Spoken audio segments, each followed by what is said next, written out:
The force of the air bullet was cancelled out and Naruto soon found himself holding onto a tree branch. Sasuke. The cry rang out loud and clear, the pain in Sakura's voice was evident and pushed Naruto into action. Desperate to reach his team sooner, Naruto decided to do something incredibly stupid.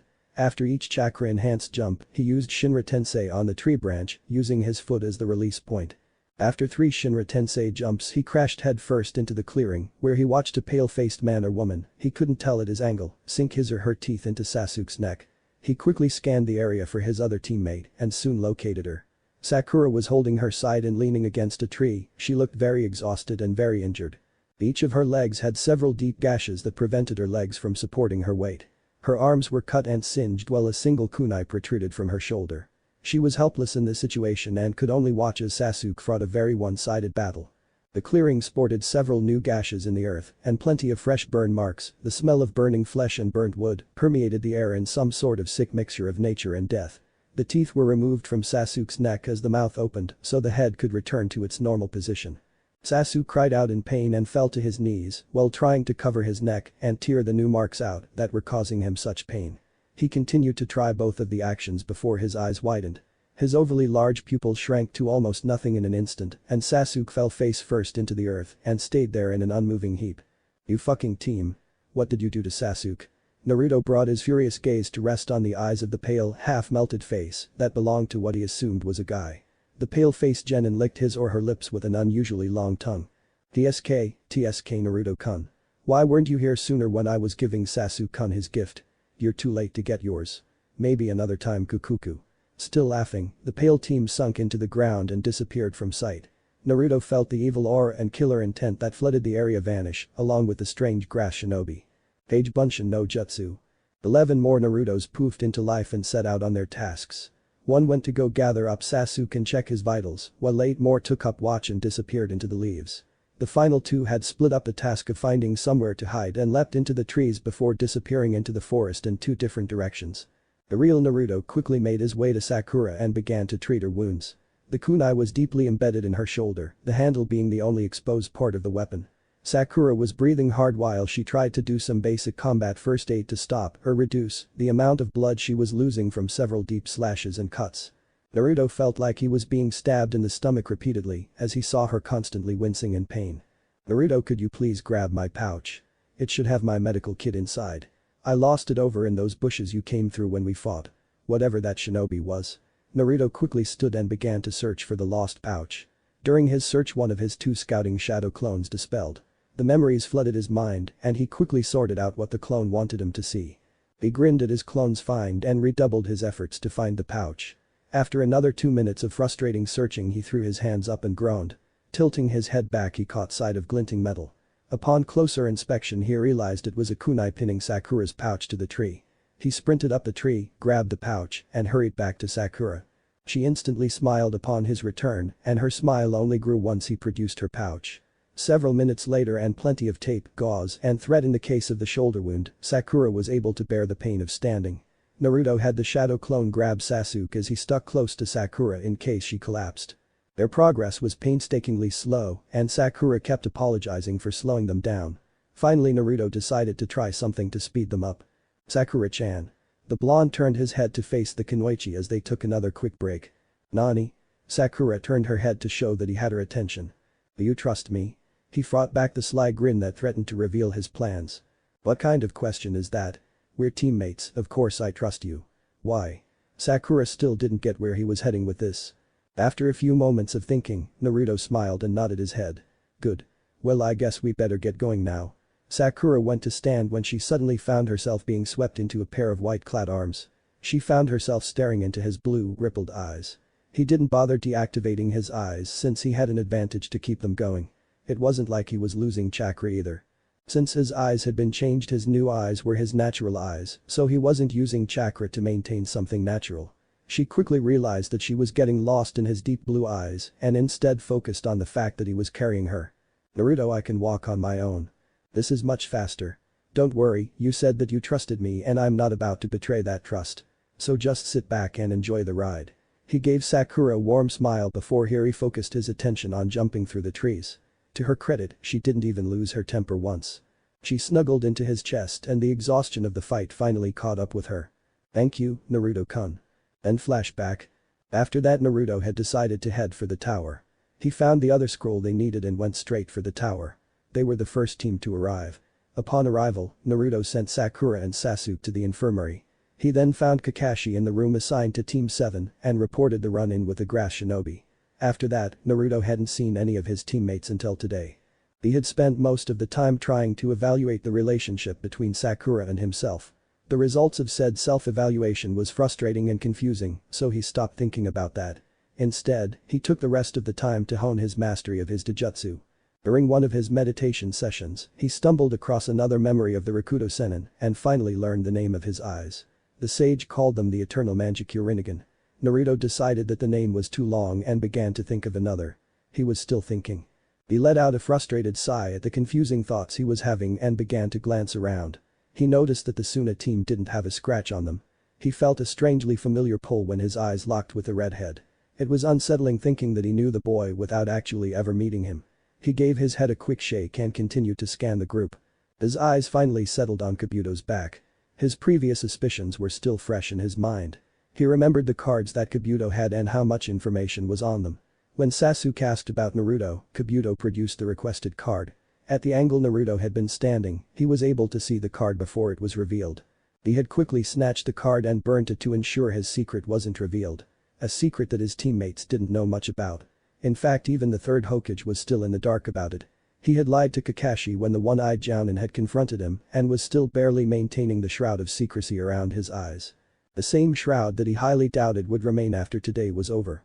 For the first match of the preliminary round we have. The sickly proctor turned to watch the screen roll. Kabuto Yakushi. vs.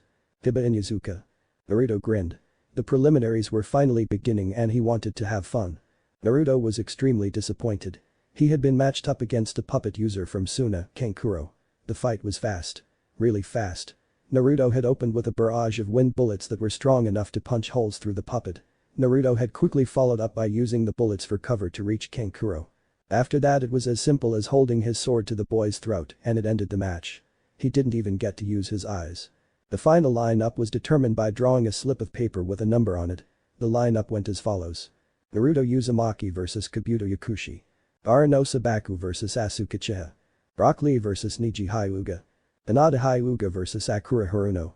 Shino Aburam vs Shikamaru Nara. Sakura had surprised everyone by pulling the win off against the sound Kunoichi. During the whole match she could hear Naruto constantly yelling out his support to her. When she had finally won, Naruto was extremely happy for her. When she got back up by the rest of Team 7, Naruto had shown his joy by wrapping her up in a big hug. She surprised everyone who saw by returning the hug. After that he noticed Sakura was almost always watching him when she thought he wasn't looking. He took note of her behavior and mentally filed it away for later. You have 1 month to prepare for the finals. Use this time wisely. Dismissed. Naruto walked absent-mindedly throughout the village. He had trained from early morning to mid-afternoon and he was both mentally and physically exhausted. Well, he was exhausted until he noticed Sakura was heading his way. He didn't bother to put his arms by his side and instead kept his hands laced together behind his head, the living embodiment of comfortable at that moment. "Hey Sakura-chan." He heard her footsteps beside him but didn't get an answer. "Hey, are you okay Sakura-chan?" Again no answer. He stopped walking and turned to focus on her and saw the reason she wasn't talking. Sakura sat lost deep in thought about her relationship with her teammates. She had always thought she liked Sasuke, but now that image of perfection lost large chunks every day. She had soon been left with the image of the real Sasuke. The real power-hungry, revenge-driven, uncaring image. She could easily say that she viewed Sasuke as a close friend. Not a crush. She was driven from her thoughts when someone called her name while tapping her shoulder. Reality came rushing back and she found herself standing in front of a concerned Naruto. "Hey Sakura-chan, you still alive?" He lowered his head to look into her eyes. She felt her cheeks flare to life at the attention he was showing her. "Yeah Naruto, I'm fine. Just got lost in thought is all." She gave him the most convincing smile she had and watched as the blonde responded with his own megawatt smile. She felt a warmth spread through her at the sight of his smile. "Hey Sakura-chan, you want to come with me to Ichiraku's?" She was about to accept until she noticed the time. "Sorry Naruto, I can't today. I've got Genjutsu training with Kurenai-sensei in 5 minutes." That warm feeling left when his smile dropped slightly. Instead she leaned over and kissed Naruto on one of his whiskered cheeks. He was absolutely, without a doubt, shocked. "Thank you for believing in me, Naruto. I'll see you later." With that, the pink cat disappeared onto the rooftops, leaving a stunned blonde behind. "Sakura-chan kissed me. Sakura-chan kissed me." The smile returned bigger than ever, and the blonde felt energized beyond comprehension. He booked it down the road, determined to train until he thought he was ready. 1 month had come and gone faster than any of the participants could have imagined. After the night Sakura had kissed Naruto's cheek, he had disappeared from the village, along with the just recently returned Jiraiya of the legendary 3 Sannin. The blonde and the super pervert hadn't been seen inside Konoha at all that month, and many people had to speculate what was happening. Did Jiraiya leave and take the boy with him? Did Naruto run from the village, and since he is a Jinchuriki Lord III was forced to send Jiraiya? Or is Naruto Uzumaki receiving training from the Toad Sage himself? People could only guess or speculate, although option 3 was rapidly gaining popularity. All one needed to justify their reasoning would be found by looking at the rest of Team 7. Sakura Haruno was receiving training from the Jinjutsu master Kurina Yuhi, and she was becoming deadly with it was the rumors going around. Sasuke Uchiha was being trained by the one and only copy ninja of Konoha, Kakashi Hatake. Rumor there was Sasuke was learning a very powerful jutsu, but no one knew anything else. The other finalists had trained extraordinarily hard to grow on their already impressive skills. It was the day of the finals, and yet Naruto was nowhere to be found. Sakura, Sasuke, and Kakashi all searched high and low, but still couldn't find him. Well, I guess the dope blew his chance. I'm not going to miss my opportunity though. With that said, Sasuke disappeared in a swirl of leaves, soon to be followed by Kakashi. Sakura took one last look around his apartment before she turned and closed the door, only one thought weighed heavily on her mind. "Where are you, Naruto?" Everyone was present besides one unpredictable knucklehead ninja named Naruto Uzumaki. He had 5 minutes to show before he was removed from the tournament. Kabuto was waiting patiently on the field with a smug grin on his face. The other genin, excluding Gaara, anxiously scanned the stadium for their friend. It was Gaara who surprised everyone by speaking. "He's here." True to his statement, the air began to twist in a violent funnel that eventually connected with the ground. The sheer force of the twister was enough to pick up dirt and other items and throw them around the stadium. Finally, the twister dispersed in a shockwave of air and revealed 2 figures. The entrance would have been amazing if the two hadn't begun to talk. "See, Iro Sennin, that's how you make an entrance." The blonde figure looked pretty much the same, except his robe now had orange-tipped black flames along the hem of his cloak. "Are you kidding, Gaki? It would have been much better if we used Chief Toad." The white-haired man was yelling at the enthusiastic blonde who all but ignored him. With a sigh, Jiraiya disappeared in a cloud of smoke only to reappear beside the Hokage. The proctor stepped forward and glanced at the blonde. "Are you Naruto Uzumaki?" The one and only Dadabeo. The mega smile could be seen in the contestant bunker. "Okay, then let the match." He looked at both contestants. "Begin." He dropped his hand and jumped back. Naruto didn't move, but watched as Kabuto activated chakra scalpels on either hand. He grinned as he pointed at Naruto. "Hey, you destroyed that card of mine. That wasn't polite." Naruto still didn't flinch as he seemed to be focused on something else entirely. He completely ignored the mindless chatter that came from Kabuto and continued to focus. Finally, Kabuto had enough and charged Naruto. Sakura knew what those chakra scalpels could do to you and yelled at the immobile blonde. "Naruto, watch out. Those cut you from the inside." He didn't even acknowledge the voice and maintained his focus. Just as Kabuto reached him, the blonde's hand was suddenly clamped onto Kabuto's forearm and the blonde was already airborne, using Kabuto as a balance and pivot for his motion in air. Naruto's eyes snapped open and a murmur of shock spread throughout the stadium. Jiraiya sat smirking next to the third Hokage at everyone's reactions. "Really, Jiraiya? You taught him that?" Lord Third motioned to Naruto as he spoke to his former student. "It only took him a week to get to this point. The rest of the time was spent learning that jutsu." Jiraiya turned his attention back to the field. Kabuto sat staring straight into the frog-like eyes of his opponent. Every move Kabuto made was either dodged or countered by the blonde.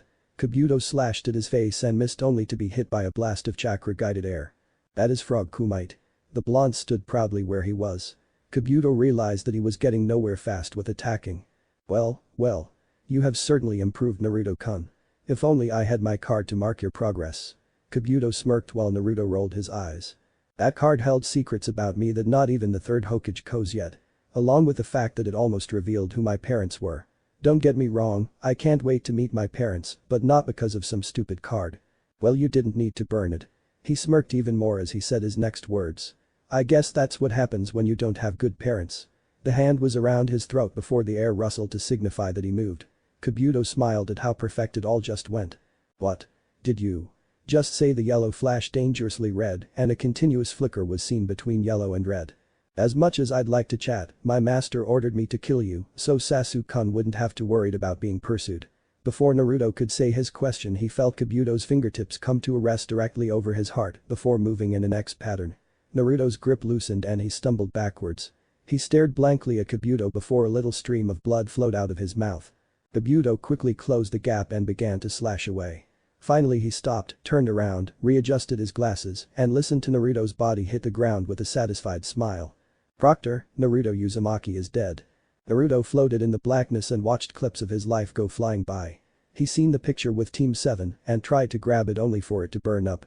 All around him were memories of pain, loneliness, despair, and hatred. With each memory a hatred to live grew deep within his stomach. Just as he was about to turn away from life a flash of pink caught his eye. Thank you for believing in me. Sakura's words echoed continuously throughout the room. Thank you Naruto-kun.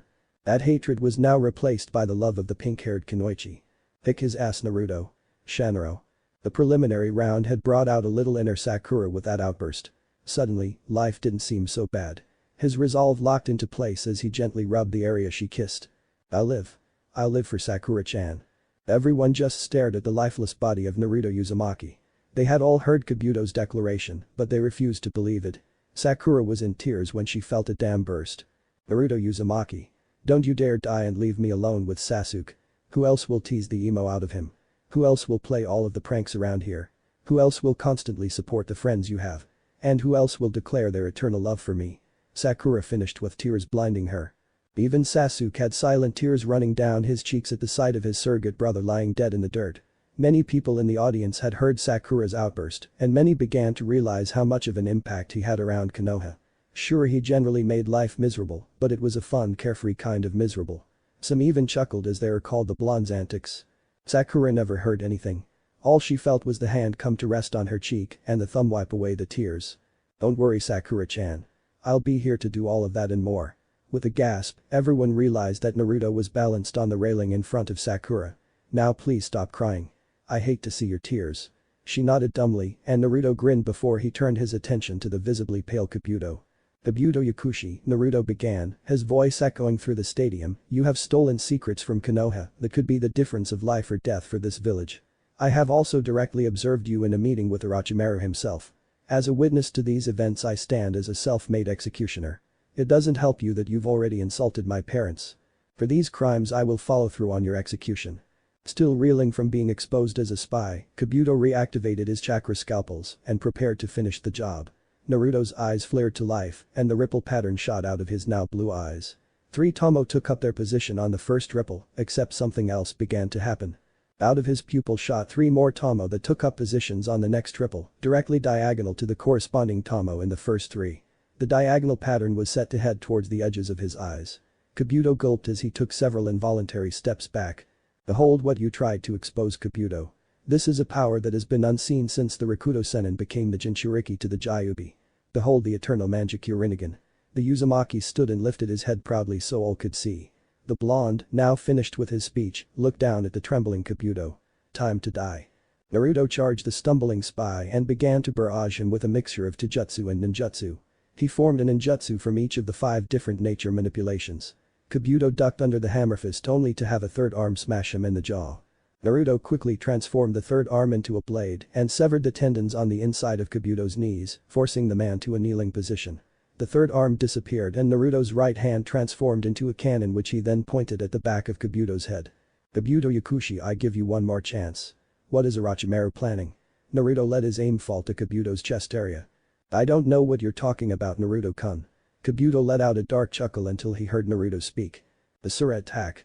The cannon fired a ball of energy straight through Kabuto's chest. Before the spy could die, Naruto shifted his hand back and rested it atop the dying man's head. Naruto's fingers curled inwards and he pulled. Kabuto's soul came out with his hand and he quickly absorbed it. He ignored the thud of a body hitting the floor and pointed his cannon at the Kazekage. What is he? The shot ripped through the robes and chest of the Kazekage. His skin peeled away at his face and Hiruzen gasped to see Orochimaru's eyes. 4 ninjas suddenly appeared and grabbed onto Orochimaru who then disappeared along with the 4 others. Through all of this excitement Naruto stood and watched it unfold. When everything had happened Naruto spoke up. If it's all the same, may we continue with the exam? A roar of laughter erupted throughout the stadium as everyone began to cheer his name. Naruto. Naruto. Naruto. Gaara no Sabaku vs Sasuke Uchiha. The tension in the air was stifling as the two fighters glared at each other, both willing the other to make the first move. Sasuke gladly granted Gaara his unspoken wish and charged the Sunagenin. Just as his fist was about to connect, the sand rushed to his defense just as Sasuke expected. The soft sand latched onto the fist that hit it and began to swiftly encircle the whole being. Sand coffin. The voice that spoke it was cold and uncaring. His outstretched hand waiting for his target to be completely encased. Up in the contestant bunker, Naruto, Sakura, and the rest of the finalists watched the sand as rapidly surrounded and encased their friend. Sakura was horrified after what she seen that sand do to the sound nin, and her brain was frantically combing over their options. She then heard Naruto snicker and turned on him so she could knock him into next week. That is when she noticed his eyes. Just watch, Sakura-chan. He pointed over her shoulder at the massive sand. Sand burial. The sound of splintering wood echoed through the stadium. Realizing his mistake, Gaara heard the chirping of a flock of birds behind him. The sand rushed to his defense, but the lightning passed right through the sand like nothing was there. Gaara felt a sharp tearing sensation in his shoulder and looked down to find a lightning-covered hand protruding from his right shoulder. Chidori. The cry shot across the cheering audience. Everyone were on their feet as excitement rippled through the air at the display they were just shown. Sasuke did no such celebrating. He felt sand wrap around his throat before it picked him up and launched him into the stadium walls. Gaara still stared at his wound in shock, even when the sand enclosed him in a massive cocoon.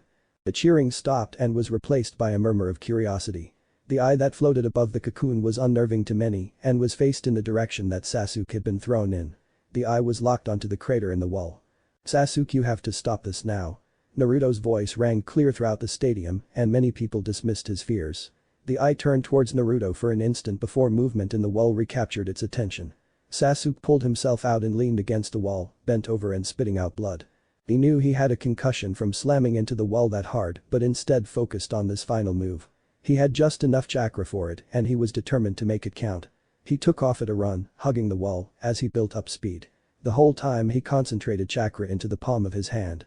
He was already a blur when the lightning sparked to life and the blur twisted toward his hand was embedded in the cocoon and he felt something moving about before a large claw-like hand burst out of the cocoon, knocking Sasuke out and pinning him to a wall.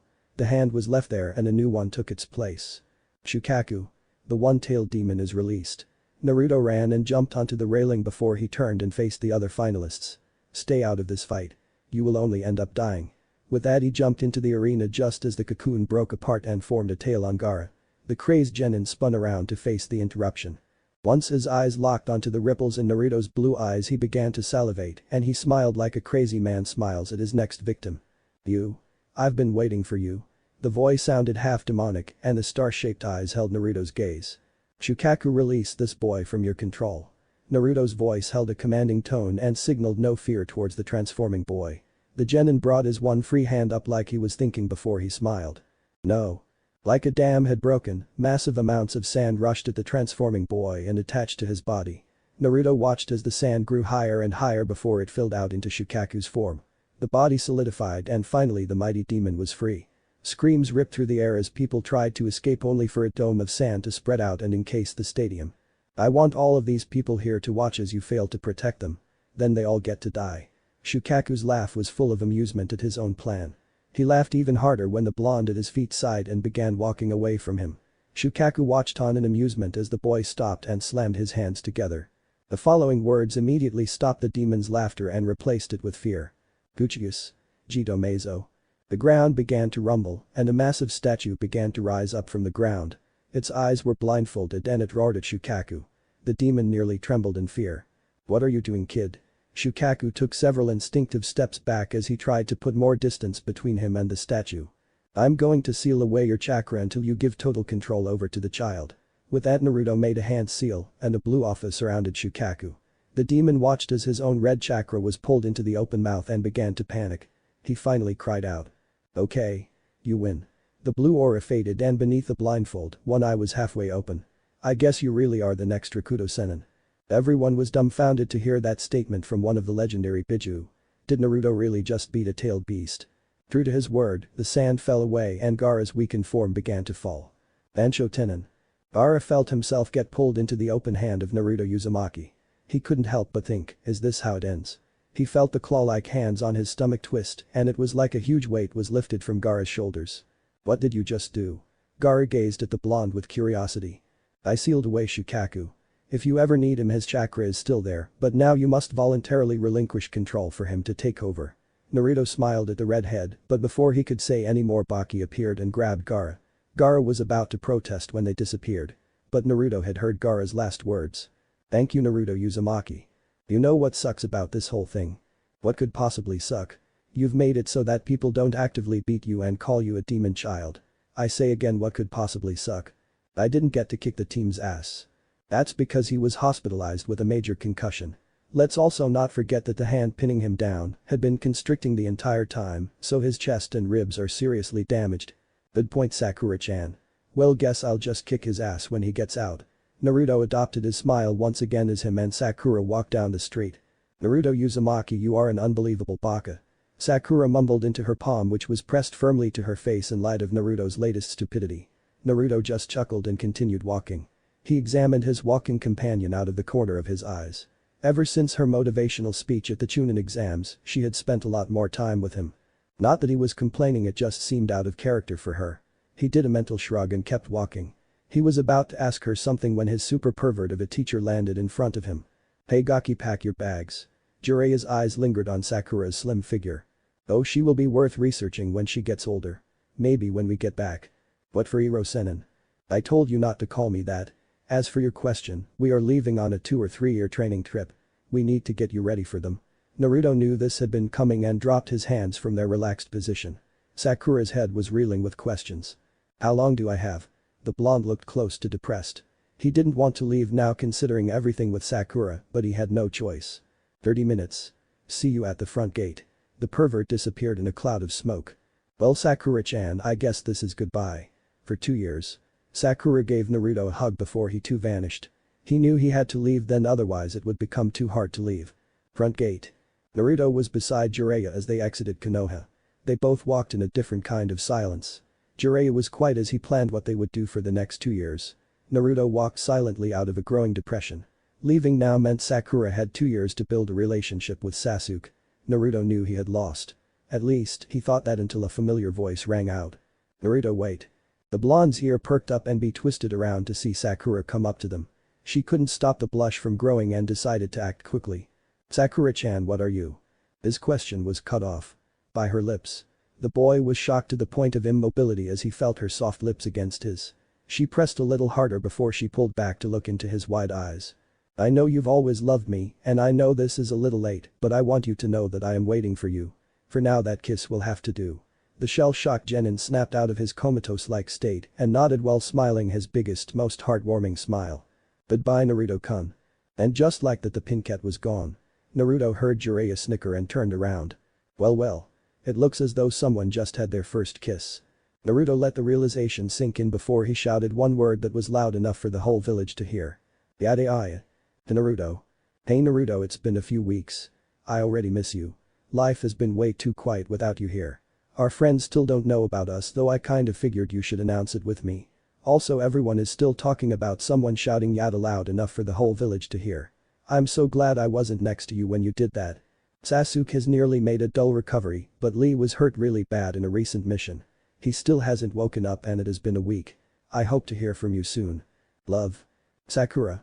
The Sakura-chan. It's awesome to hear from you. Life has been really boring without you here. Also good call with the announcement I can't wait to see you again. Iro Sennin has been researching at every stop we made. The damn pervert is going to get us both killed. I hope Lee recovers soon. I'm not supposed to tell you but our next stop is in Suna. Maybe I'll get to see Gaara. That would be awesome. Tell the team that I can't wait to kick his ass. I love you Sakura-chan, now and always Dadabayo. Well I gotta go. Hope this gets to you soon. Love Naruto. Dear Naruto. Lee's condition has gotten much worse. The poison is slow moving and is damaging his nervous system. Our medical staff can't cure it, so Lord Third is sending Kakashi, Sasuke, Kiba, and me out to find and retrieve Lady Tsunade. I'm so excited to meet her. I wonder if she will take me on as her apprentice. Well anyway Sasuke can't wait to put you in your place as he says. Love. Sakura. The Sakura-chan. I had my first encounter with Sasuke's brother. You can't tell him that I ran into him. He will know when the time comes.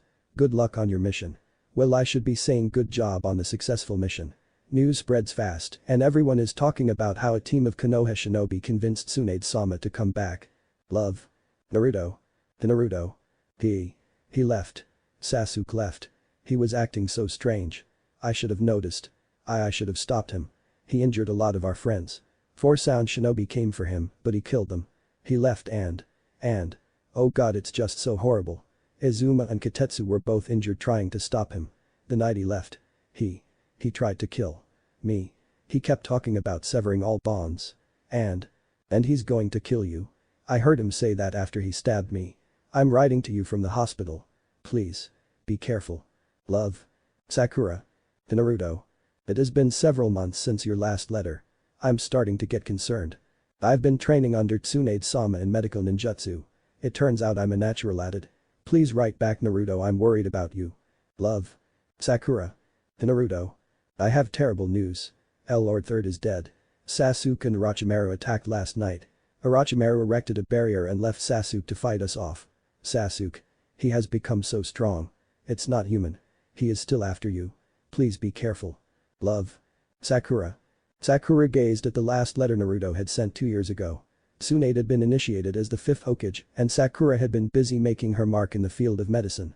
She wore her regular skin-tight black shorts underneath her usual skirt with her red top, accentuating her shoulder-length pink hair. Think Shippuden Sakura.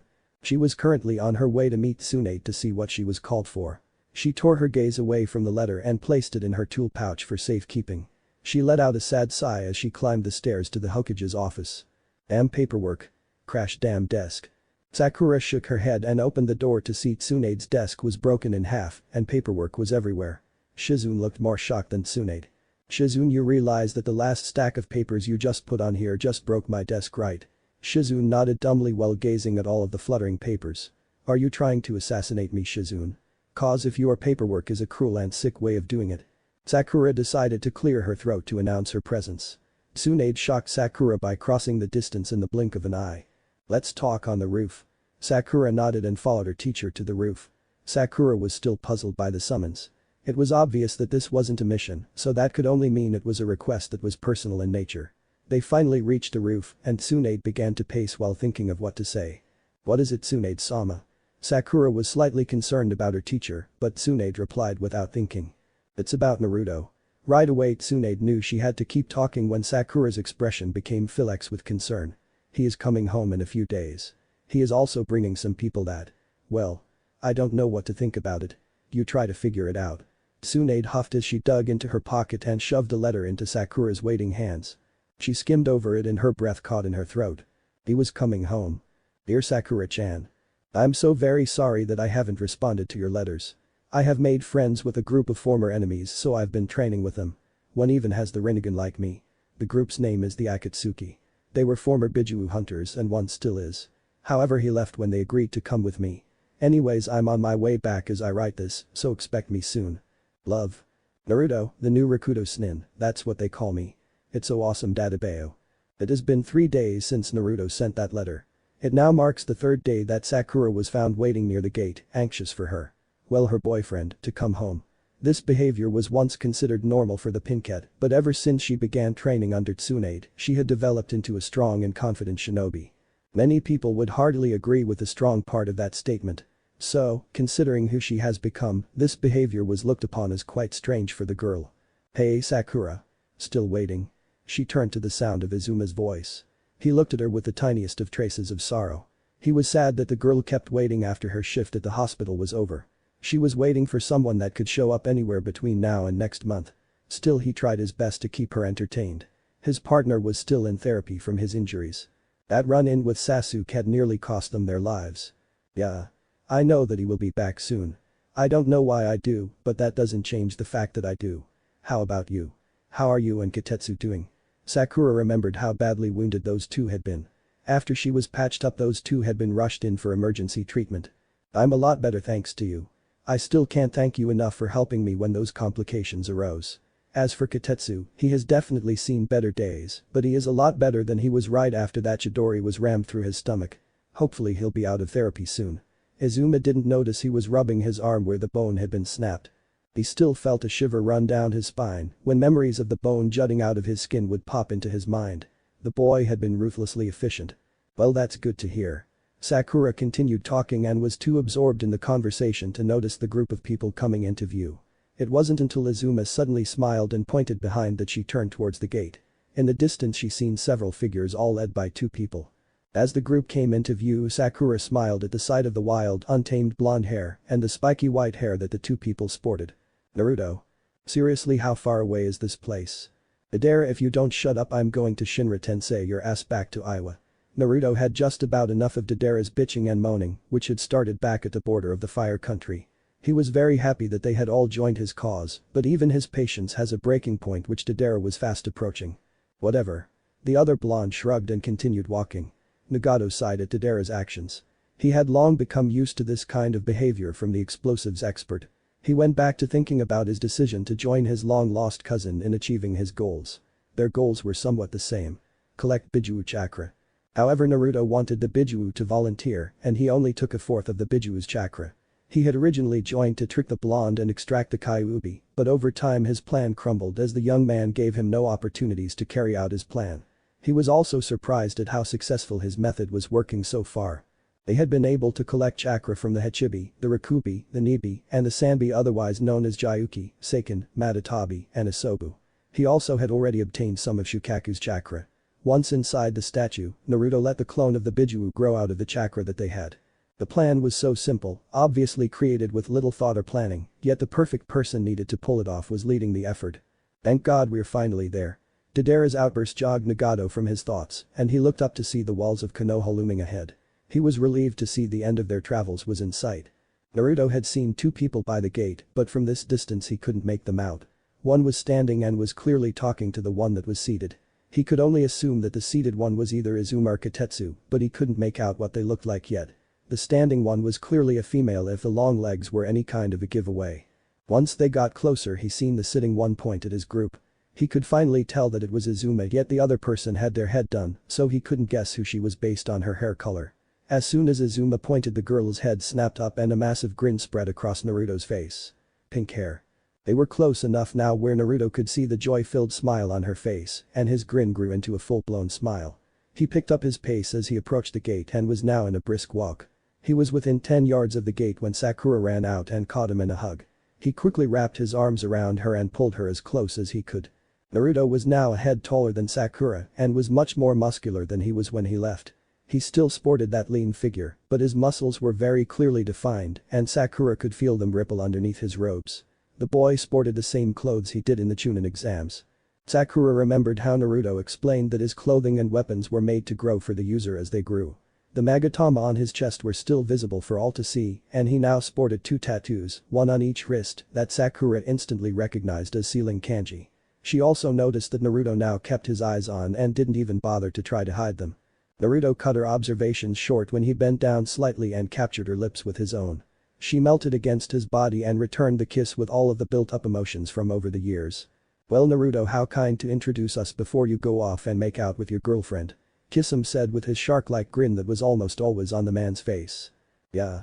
Why don't you stop tongue-fucking your girlfriend long enough to give us some goddamn introductions?"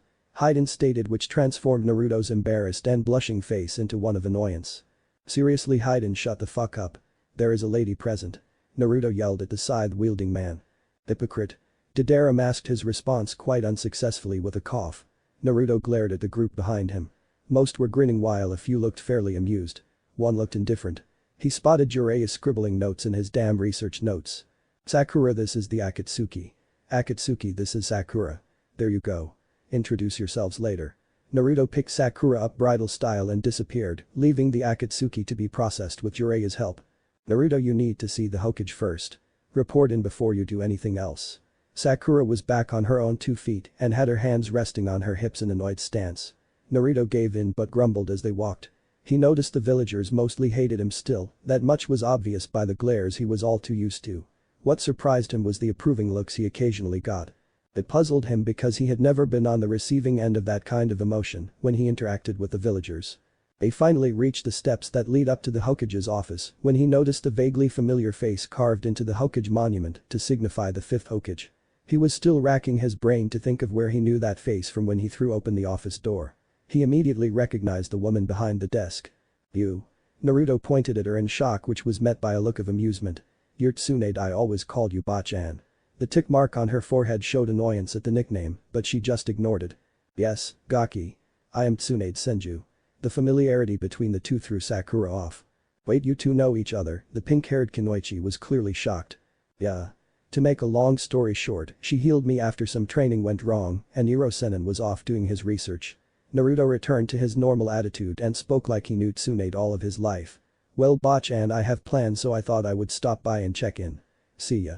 Naruto grabbed Sakura again and disappeared in another cloud of smoke. "I guess I can put off his test for a day.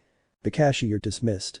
After Naruto had stopped by Ichiraku's for an ungodly amount of ramen, Sakura found herself following Naruto to the top of the fourth Hokage's head. He took a deep breath and looked out over the village from his favorite childhood spot. "I'm home, everybody." He spoke quietly, almost too quiet for Sakura to hear. If she wasn't next to him, she would have missed his words.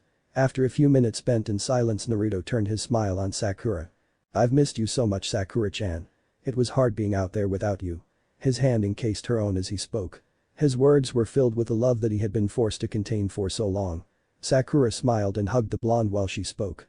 "I thought of you every day, Naruto. I missed you, but the letters helped. But when they stopped coming, I was terrified that something happened to you." Sakura felt the pain and uncertainty she had felt as the memories came back to her. Like a floodgate had opened, everything came pouring out. "And when Sasuke left, he stabbed me in my own bed." The look in his eyes. So cold. Cold and filled with hatred. But that wasn't the worst part. When I screamed, my parents came in and he. The tears that were already running only intensified. He cut them down. Right in front of me. He killed them like they were animals. Sakura fell silent and let her tears speak her pain for her. Naruto lowered both of them until they were sitting on the rocky head underneath them. He let her cry and ran a comforting hand up and down her shaking back. They sat like that for the longest time, even after her tears dried up. As Naruto sat and comforted the love of his life, he felt like he was ready to find and kill Sasuke at that very second. When she told him how he killed her parents, his eyes had flashed a blood red before returning to the calming blue. The night was growing late and Naruto realized it was time to go home. He picked up Sakura once again and carried her back to his place. He had just began to turn the handle when she spoke again. "Oh," and Naruto, the door opened and he stepped in before he noticed that his apartment was being lived in.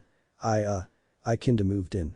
My home held nothing but pain and sorrow, so I moved somewhere that reminded me of happy memories." She smiled sheepishly as Naruto processed what she said. "Sakura-chan is living with me now." He turned towards her and, once he seen her smile, he nodded as all of his questions melted away. Sakura helped Naruto unpack and he quickly resettled into his apartment. They were soon getting ready for bed when Naruto grabbed a spare pillow and blanket and began to head for the door. "Where are you going?" Sakura's tired voice made him turn around. "Well, I thought that since you have the bed that I would be taking the couch." Naruto watched as she chuckled quietly before she scooted against the wall and patted the bed next to her. "No, silly. This is your room and your bed. You can sleep here with me." Naruto was shocked for a moment as he let the word sink in. A smile soon crossed his lips and he put the blanket and pillow back before he climbed into bed and pulled the covers over both of them. She turned her back to him and began to fall asleep. Feeling brave, Naruto turned towards her and put his arm over her. He was shocked once again when Sakura closed the distance and snuggled into his chest before sleep claimed her. Happy at these turn of events, Naruto smiled and fell asleep with the love of his life in his arms. "I'm home." Sakura quickly caught Naruto as he lost his footing and stumbled. She heard him curse his body for not responding correctly and gently put more weight onto Sakura's capable shoulders. Naruto had just been released from the hospital after a 2-week stay in what he called a boring hellhole, more torturous than a biki on his good days. He was very adamant about his boredom after he woke up on his third day in the room. It only took 2 more days for Sakura's elation to turn into general annoyance. The rest was history. But despite the massive temptations, she never hit him once. Yet, forever gave her plenty of time to change that. They were now stumbling their way back to the apartment with Naruto cursing his dysfunctional limbs.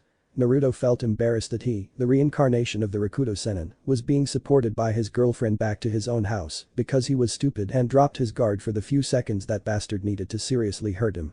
He mentally cursed himself for what seemed like the 100th time and shot out a hand to catch himself on a wall.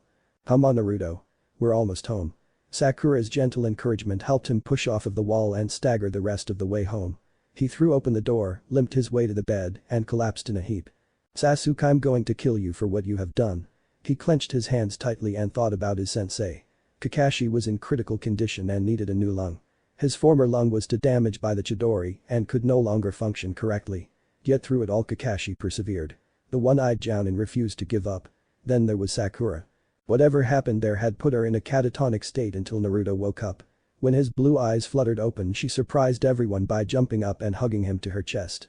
The poor nurses nearly had a heart attack when the motionless girl exploded into action. She had never explained what Sasuke showed her in the Genjutsu, but whatever it was, it couldn't be good. "Naruto." The voice was faint but familiar. He didn't pay any attention to it as more rage was pumped into his system. Sasuke was quickly becoming a ghoul, a person Naruto wanted dead by his own hands. "Naruto." The voice penetrated the cloud of hatred in his mind. The voice definitely belonged to a female. She sounded worried. Once again the red cloud closed over the gap to plunge him back into his poisonous thoughts of death and vengeance that could only be achieved through the spilling of the Uchiha's blood. "Naruto, please come back to me. Please, I need you. Naruto." The final cry pulled him from the depths of hatred and back into the light. The red left his eyes, both physically and proverbially, and he was greeted by the sight of a terrified Sakura. He noticed his nails were longer and his canines felt sharper and more elongated than usual. His hair was slightly longer and more unkempt, and he would bet that if he looked into a mirror, his eyes would be fading back to a calm blue from their previous blood red. All signs of the Kyuubi. "Naruto." He turned towards the timid voice and was met by the sight of Sakura's tear-streaked face. He also didn't miss the cut on her arm. Claw-inflicted cuts. The wave of nausea he felt from the knowledge made him almost vomit. He had hurt Sakura. He hurt the one person he has always loved. He hurt her even when he had always promised he never would. He stumbled backwards, eyes still locked on the gashes he had inflicted, never once did he see the look of relief in her eyes. He never heard her happily call out his name. His eyes were focused solely on the red gashes marring her otherwise perfect skin. Only when he didn't respond to her did Sakura follow his gaze to her arm. "Naruto, this is nothing. Hey, look at me." Her voice forced him to drag his sorrow-filled gaze up to her eyes. The tears in his almost broke Sakura's heart.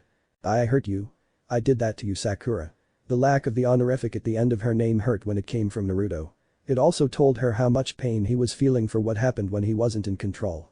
"Naruto, you didn't hurt me. Whatever was just in control did. Not you, Naruto." She gently stated. His eyes fell back onto her arm and she realized that as long as those gashes were still there, he wouldn't be able to think clearly. She lowered a healing hand onto the wounds and quickly sealed the cuts. The pain faded with the cuts until both were non-existent. When she removed her hand, Naruto visibly relaxed. "I'm so sorry, Sakura." His apology was silenced by her hand. "Naruto, if you apologize anymore I'm going to show you the other thing Tsunade-sama taught me. I get that you're sorry but it wasn't your fault. Now what just happened?" Sakura's tone and posture did a complete 180 when she asked the question. Naruto took a deep breath. He had always been trying to avoid this question, always dreading the inevitable day that someone would ask and he would be forced to answer. It seems that the day he feared had finally come. He exhaled slowly before he began. 16 years ago the village was attacked by the Kyuubi. You know this. What you were never told was what actually happened. Sakura was about to voice her confusion, but Naruto continued speaking and cut her off. The Kyuubi was never killed. It was sealed away. However, the only thing that could hold it and survive the chakra integration was a human child. I was born on the 10th of October. Sasuke landed in the clearing and waited for his companion to show up.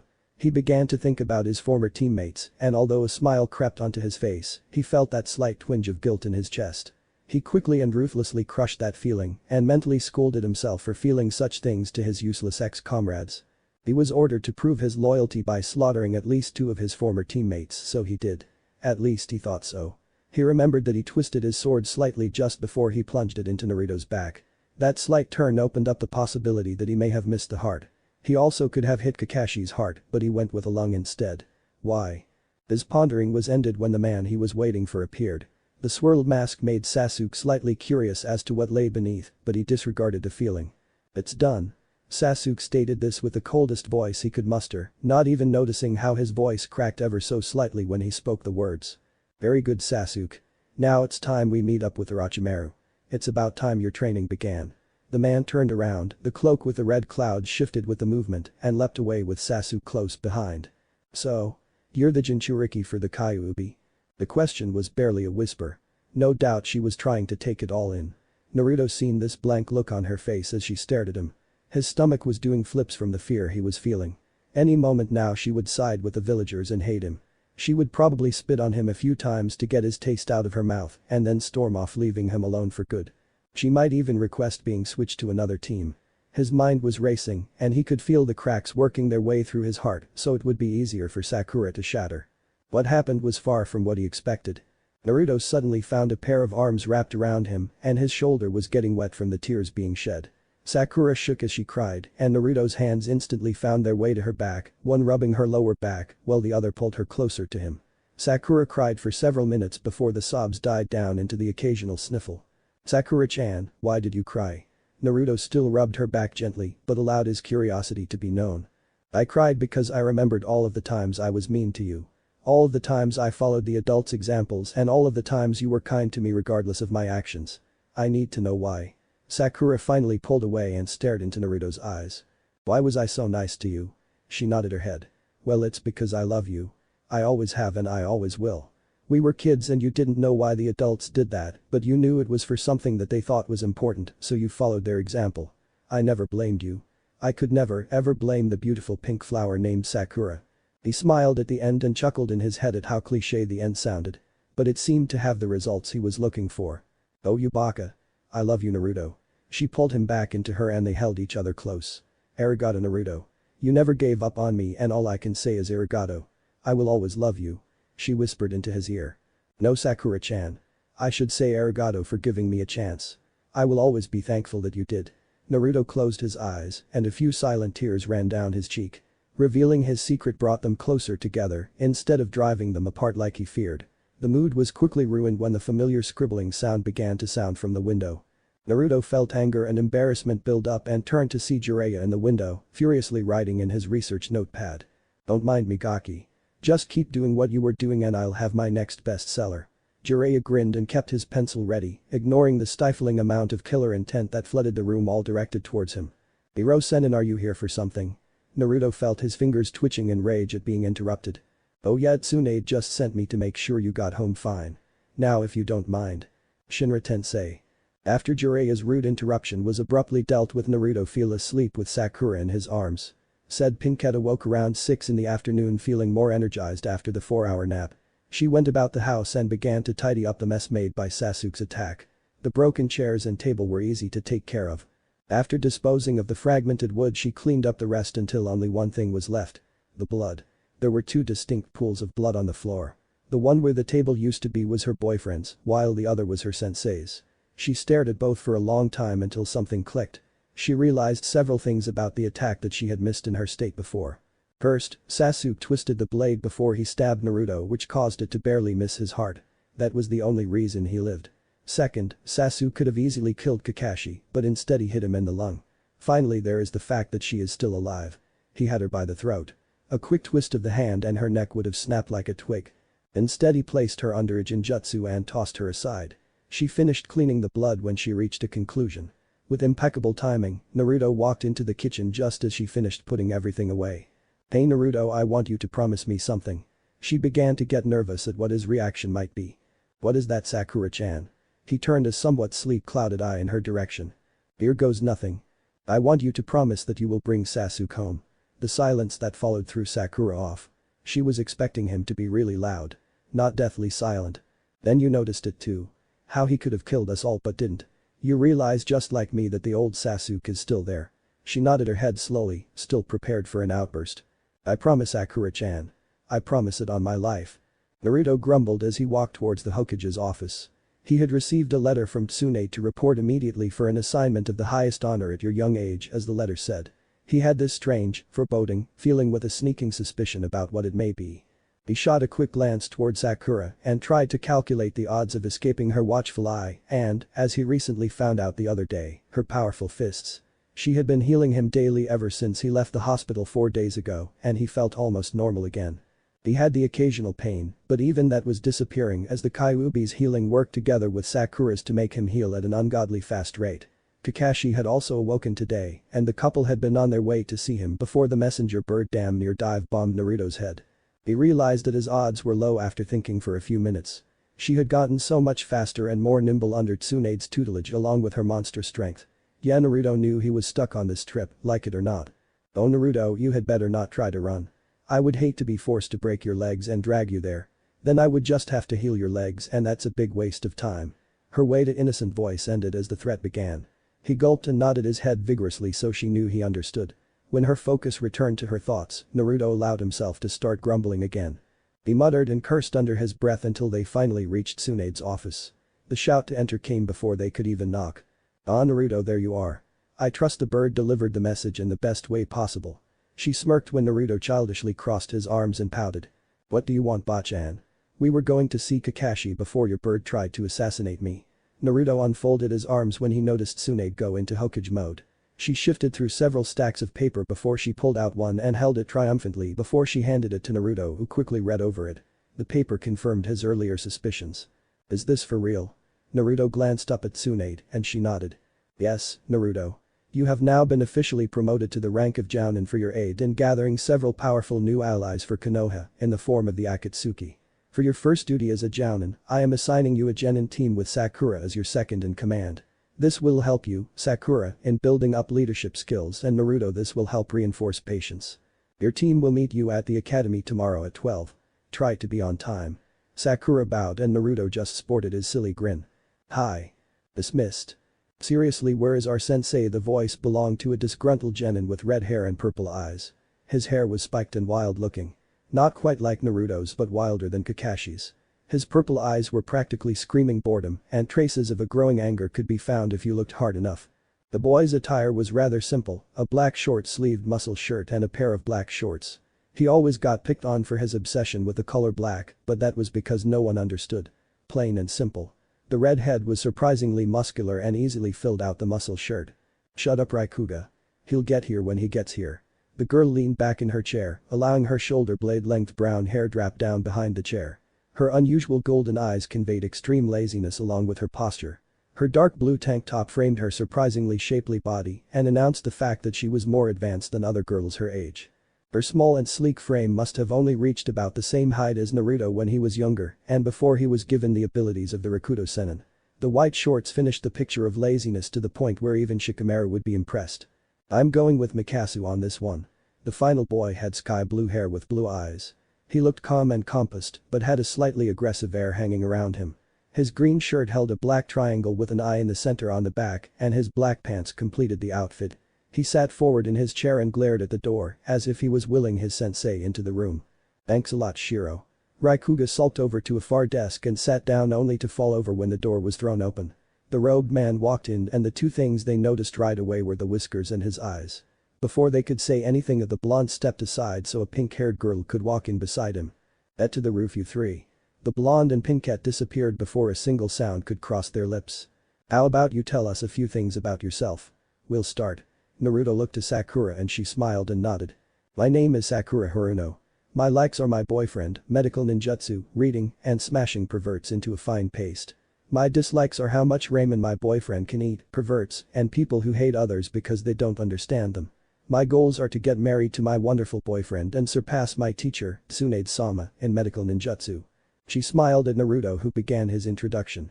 "My name is Naruto Uzumaki. My likes are my beautiful girlfriend, eating at Ichiraku's ramen, having a full Gama-chan, and my friends. My dislikes are missing ninja who left for no reason other than money or petty arguments, when Sakura-chan is about to smash my face in, and hatred. My goals are to become the best Hokage ever, end the cycle of hatred in the shinobi world, and marry my girlfriend." "Okay now you go." Naruto pointed at Raikuga who sighed. "My name is Raikuga Azu. My likes are training, eating, and girls, definitely girls. My dislikes are egotistical bastards, traitors, and snakes. My goals are to marry a nice girl and have a family along with maybe joining the Anbu." Raikuga relaxed and looked at the girl. "My name is Mikasu Senju. My likes are reading, occasional training, and sleeping. My dislikes are intense labor, repetitive tasks, and alarm clocks. My goals are to master my Kekai Genkai and to beat Shikamaru Nara and Shogi chess." The girl promptly closed her eyes and laid down. "My name is Nabatora Shiro, most people use my names interchangeably.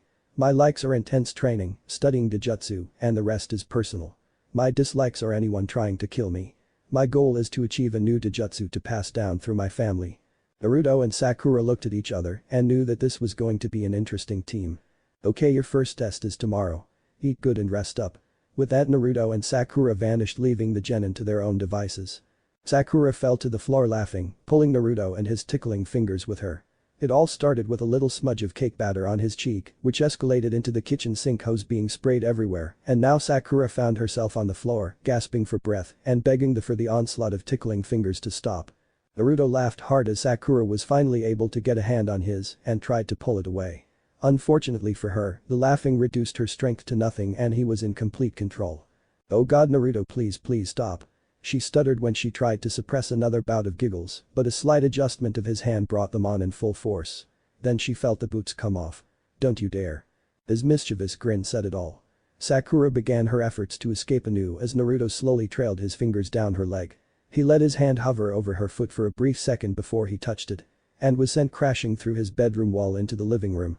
"Oh god, Naruto, are you okay? I warned you, my feet are really ticklish." Sakura ran over to the dazed Naruto up and shook his head slightly. "My bad, Sakura-chan. I just got a little carried away." Knowing that he was fine, Sakura smiled and began to stand before Naruto pulled her back into him, causing her to land and knock him over. They quickly realized what position they were now in and blushed slightly, the pink just dusting their cheeks. Sakura was straddling Naruto dangerously close to the area that made Naruto a man. The mood changed instantly. Adult content coming up. Sakura's jaded orbs became clouded with desire as all of those dreams came flooding back to her memory. Now she was curious to find out if Naruto was as skilled as he was in her dreams. He must have had the same idea because her eyes locked with his and she almost gasped at the amount of lust poured into his eyes, all for her. His lips shot up to capture hers in a passionate kiss. She felt his tongue as it began to battle for dominance against hers. She moaned into the kiss from the sheer intensity and suddenly felt weighed down. "It's got to be these damn clothes," Sakura thought. Naruto must have felt the same because his hands grasped the bottom of her shirt and he broke the kiss to look at her for permission. She bit her lower lip, already missing the feel of his lips on hers, and nodded. Naruto swiftly pulled the shirt over her head and threw it. It was then that he noticed the wrapping around Sakura's chest in place of a bra. "Bindings?" She nodded and smiled an innocent and bashful smile. Naruto growled and stood up, flipping her onto his shoulder in the process. She giggled as he made his way to their bed where he laid her down like a porcelain doll. She smiled at the thoughtful action. Naruto suddenly pulled her lips back against his and they remained locked until Naruto worked a finger under the bindings. She moaned and Naruto took that as his go-ahead. He tore the bindings off and threw the shreds into another part of the room. He took the time to run a hungry gaze down her now exposed chest. He couldn't do enough to display his approval and decided to do it using the hands-on method like he always did.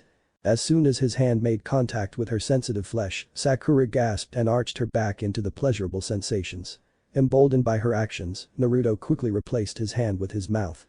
The incredible feelings pushed her to the brink of insanity and she wanted to get that final push into the blissful abyss that waited just beyond her grasp.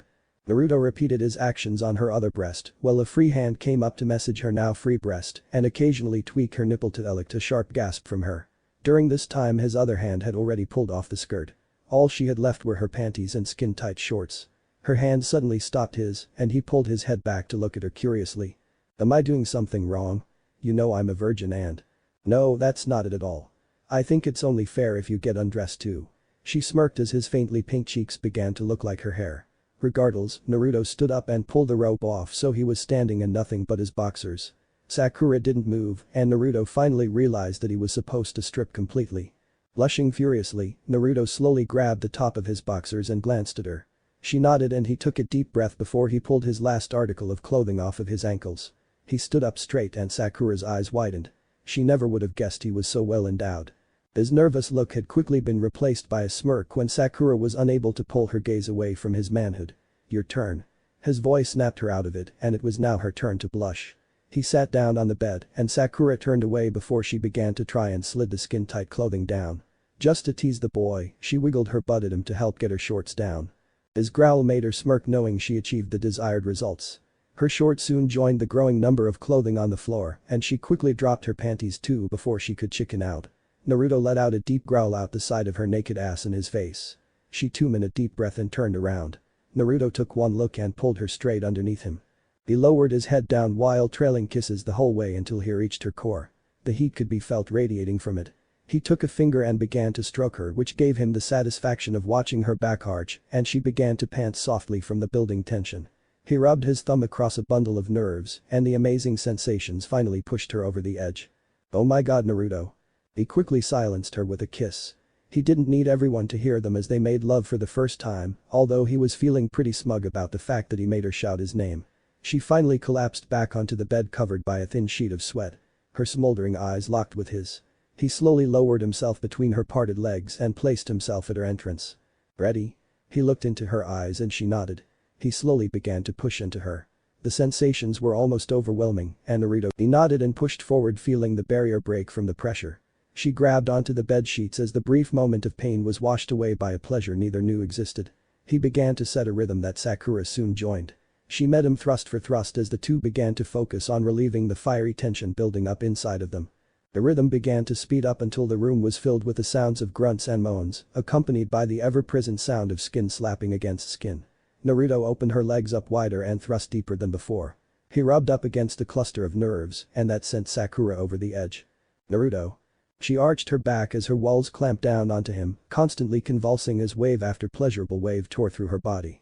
Her orgasm sent Naruto over the edge with her. "Oh god, Sakura, I'm." He unloaded inside her, his hot seed being shot deep inside her. Her muscles continued drawing out the orgasm by milking him for every last drop. He finally collapsed on top of her, panting hard, and they both smiled. Making sure he remained inside of her, Naruto shifted them so they were spooning. "You know you can now, right?" Sakura giggled. "Why would I want to leave this paradise?" Naruto whispered into her ear. She smiled at his words and snuggled into his warm body. There they fell asleep in each other's arms. 4 in the morning, my ass. Raikuga paced back and forth in front of the 3 posts that 2 of the 3 present were using as backrests. Unlike their teammate, Nabatora and Mikasu didn't have an unreal amount of energy to waste, so they found themselves dozing off at the base of 2 of the posts. The pacing continued, and in Nabatora's exhausted state, it was like each blade of grass was a window being shattered as they were flattened by the redhead's feet. The noise made Nabatora grit his teeth as the anger and annoyance finally reached a boiling point. "Why must you? Just sit down and be fucking patient like the rest of us." The shout initiated a stare-down between the two. Both were irritated, but one was due to exhaustion, while the other was from being shouted at. "No. I'm tired of waiting patiently while our sensei is 2 hours late." Both of them. The two began to argue back and forth while Mikasu slept soundly, easily ignoring the annoying background noise. Morning. The start of a new day that provides new opportunities. It would be a fantastic part of the day, except it had one flaw. Just a tiny problem. With the morning came that troublesome thing called sunlight. The very same thing that was beating on Naruto's closed eyelids, demanding that the barriers had to be removed from the blue orbs beneath. He groaned and shifted his head, so the hair his chin had been resting on was now blocking the sunlight. "Ah yes, much bet. Wait a second. Hair. Soft hair at that." Naruto began his morning mental routine of sweeping the mental cobwebs from his mind, trying to think of whose hair was now in his eyes, without doing the strenuous task of lifting his eyelids. "Okay, let's see here. Yesterday I remember going to see Bachan and received a promotion to Jonin rank, along with a surprise genin team." He also remembered that Sakura was his second in command on the team. After that he remembered ending up tickling Sakura after a small food fight, and they started kissing before they. As his mind recalled the events of last night, his eyes opened on their own, and a smile spread across his face when all he could see was the head of soft pink hair pressed into his face. His arms were wrapped around her waist and chest, the feeling of skin on skin confirmed his memories, and the smile grew even bigger. Although that wasn't the only thing growing thanks to the feeling of Sakura's naked body pressed against his and the memories of last night's sensations. "I know that you're a stamina powerhouse, but you need to remember that I'm not." Sakura mumbled, still keeping her eyes closed, and was just basking in the feeling of her boyfriend's naked body pressed tightly against her own. She felt his hot breath on the back of her neck, and the feeling sent a pleasurable shiver down her spine. "Well, I wouldn't mind another round." Naruto whispered into her ear before he began slowly trailing kisses down her neck. As much as the girl wanted to let him keep going, she felt this nagging feeling like they were forgetting something important. Then there was the fact that she was fairly sore after the workout she had last night. "Down, Fido." Sakura giggled. When he kept kissing her, she realized that she would have to lead by example. The cold air on her back was like swimming in a lake of ice after having been pressed against the human heater named Naruto for the whole night. After her initial shiver was over, Sakura stretched her arms above her head as she felt her stiff and protesting muscles begin to loosen up with the action. She suddenly felt a tingling feeling on the back of her neck. The same feeling she got when she was being watched.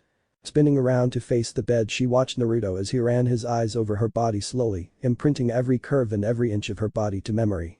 It was only when he rolled out of the bed, erection and all, did she notice her own state of nudity. She blushed and began to pull together an outfit for the day. A thought stopped her movements and brought an innocent smile to her face. She quickly took up the whole innocent demeanor and dropped the clothing. Naruto was already in the kitchen pulling together a breakfast, thanks to the fact that his robe is much easier to get off or on. She walked into the kitchen naked and began to gather her own food, completely aware of the dumbfounded expression Naruto was giving her. Sakura-chan, I'm not complaining or anything, but you do know you're naked, right? He seen her expression of playful innocence and felt a grin tug at his mouth. Well, I don't see anything wrong with this picture, like hitting a brick wall. She remembered what they were forgetting. Seeing the playfulness evaporate from her face, he asked her what was wrong. We forgot about your genin. Oh shit. The house was a flurry of activity and the couple were out the door within 5 minutes. A thought dawned on Naruto as they leapt towards the training field and he laughed. Hey Sakura-chan. Maybe this is why Kakashi was always late. They both laughed, but neither one dismissed the idea. Maybe that was the answer to the great mystery of Kakashi's legendary lateness. You're late. The feeling of deja vu washed over Naruto and Sakura as the redhead proclaimed loud enough to wake his teammates. Naruto grinned at the comment, but Sakura decided to complete the moment. Sorry. We got lost while walking the path of life. Sakura said nonchalantly. It took a few seconds for both of them to burst out laughing after she used her own sensei's excuse for being late. The three genin looked completely lost and confused as they waited for the laughter to die down. What's so funny? Raikuga demanded. The older shinobi were finally able to compose themselves. After a few more deep breaths, the young redhead found his question completely ignored and it irked him to no end. Okay, you three, let's see what you've got. To pass, you must capture me. I can promise you that it will be near impossible to do, but you must find a way. First one to complete the objective passes, while the other two are sent back to the academy. No questions. Begin when you're ready. Naruto turned around and walked over to a tree before he plopped down and rested his head against the bark. Sakura came and sat next to him. The three genin were confused at the turn of events, but they all silently charged. When they were within 5 feet of the duo, Naruto lifted his hand and spoke, eyes still closed. Shinra-tensei. The trio didn't know what hit them as they were lifted off of their feet and flew about 20 feet back, each landing with a thud. Mikasu groaned and lifted her head to try and locate her teammates. They were scattered across the training field, each one looking just as confused as her. Next she turned her golden eyes on where her sensei was and saw he was standing and stretching like he just woke up from a nap. She began to think about the previous minutes to piece together a strategy, only to see the blonde smirk and disappear. What? How? Mikasu almost panicked before she noticed the faint after image that was still there. So it's speed, huh? She quickly factored in the new information and adjusted her planning accordingly. By now both Nabatora and Raikuga had regrouped around her and were scanning the area for their sensei. The same sensei that appeared right in front of Nabatora. What the blue-haired boy tried to leap back from the open hand reaching towards him, just barely escaping the outstretched hand. Bansho Tenin. Nabatora found himself being pulled towards the hand. What sent the chills down his spine was the fact that he wasn't voluntarily moving towards it. In fact, his feet weren't even on the ground. The iron grip closed around his throat and brought his head up, so he was looking into the blonde six rapidly spinning Tomo. Next thing he knew, everything went black and he was stuck in a pitch black room. Naruto dropped the now trapped genin and ducked under the redhead's punch, placing his right hand on the boy's stomach. Shinra-tensei. Once again the boy found himself airborne and severely confused. The confusion was replaced by pain when he hit the ground. Refusing to give up, Raikuga pulled himself up and glared at his sensei. Suddenly he heard someone speak behind him. I learned this lesson the hard way too, even with my eyes. Never let an enemy get behind you. An uncomfortable silence filled the air momentarily as the blonde shouted his technique with an evil grin. 1,000 years of death. Raikuga felt the fingers strike home and as he was shouting in pain, he promised to never let an opponent behind him. Ever. Mikasu sweat dropped as Naruto sported a mischievous grin at being able to use the technique. Mikasu decided now was the best time to strike and performed several hand signs. The ground rumbled slightly, but that wasn't the cause of Naruto nearly having a heart attack. No, that was caused by the sight of several roots shooting out of the ground and trying to ensnare him. He quickly focused his chakra to the surface of his skin before letting it flare out in every direction. He made it take on the fire elemental and was satisfied to see the roots burn. Mikasu dropped to her knees panting for breath. Her chakra reserves were fairly small, which was why her Mokuton drained her so much. Well, it seems we have a Senju with Mokuton. This is a very pleasant surprise. But it also seems you have little chakra. Naruto walked forward and Mikasu sighed. I surrender. I put everything I had into that. She was disappointed that her strategy failed. She fell back onto her butt and remained there. A shout was heard and she saw Raikuga appear behind Naruto, who ducked and shot a fist up into Raikuga's stomach. The hit was solid and knocked the air out of his lungs. Naruto placed his shoe on Raikuga's back and after several minutes of silence he spoke. You failed the test. Yet in spite of that you three show great potential. You fought against me with everything you had. So I have decided to pass you. The clearing erupted into cheers from the two genin. Naruto groaned and opened his eyes. The excited cheers caused him to finally drag himself up and he made his way to the group where he was filled in on the results. Naruto grinned at their enthusiasm. He was looking forward to teaching the three. The weeks of D-ranked missions were getting on everyone's nerves. Sakura had been teaching Mikasu better chakra control, while he would occasionally teach her exercises to expand her overall reserves. Otherwise, when they weren't training, they were on missions. Very boring missions. Today was a mission day and they grimly awaited the D rank that they would be assigned. Team 17, on the request of your sensei, today I am giving you your first C rank mission. The faces of the three genin lit up while Naruto and Sakura smiled at the thought of not cleaning the river again. Your mission will be bring you two back to a familiar place, Naruto and Sakura. Your team is to escort a caravan of supplies to the wave country. This should be a simple assignment, but to account for unexpected delays, you will have 2 weeks to complete the mission. Alright, everybody get home and pack accordingly. We will meet up with the caravan at the front gate in 30 minutes. Dismissed. Naruto and Sakura arrived at the gate early to see the people they would be protecting. The caravan was filled with valuable supplies that Konoha was going to be trading for a large sum of money. It was very important that it reached its destination unmolested. While the caravan itself was normal enough, the people with it were another story. Most of them looked scared and jumpy while others were quite shifty and some seemed quite happy for reasons that could probably only be described as very bad. This was definitely a freelance caravan. Now as to why it was here puzzled the two shinobi. Normally freelancing caravans had their own outfit of hired thugs and mercenaries as protection. The fact that this one could hire shinobi meant they were doing quite well for themselves. Despite the shifty attitudes of most freelance caravans, they were reliable to pay what they owed. Naruto and Sakura decided to wait for the rest of their team before they introduced themselves. Naruto and Sakura found a spot on the rooftops to sit and wait for their 3 students. It was only 10 more minutes before the 3 excited genin could be heard approaching. Several members of the caravan turned towards the voices and a dark expression fell upon their faces. They turned away in dismay and many went to the middle wagon where they removed several bundles of weapons and checked the condition of each one. So they protect themselves and trade. I see why they have so much extra money.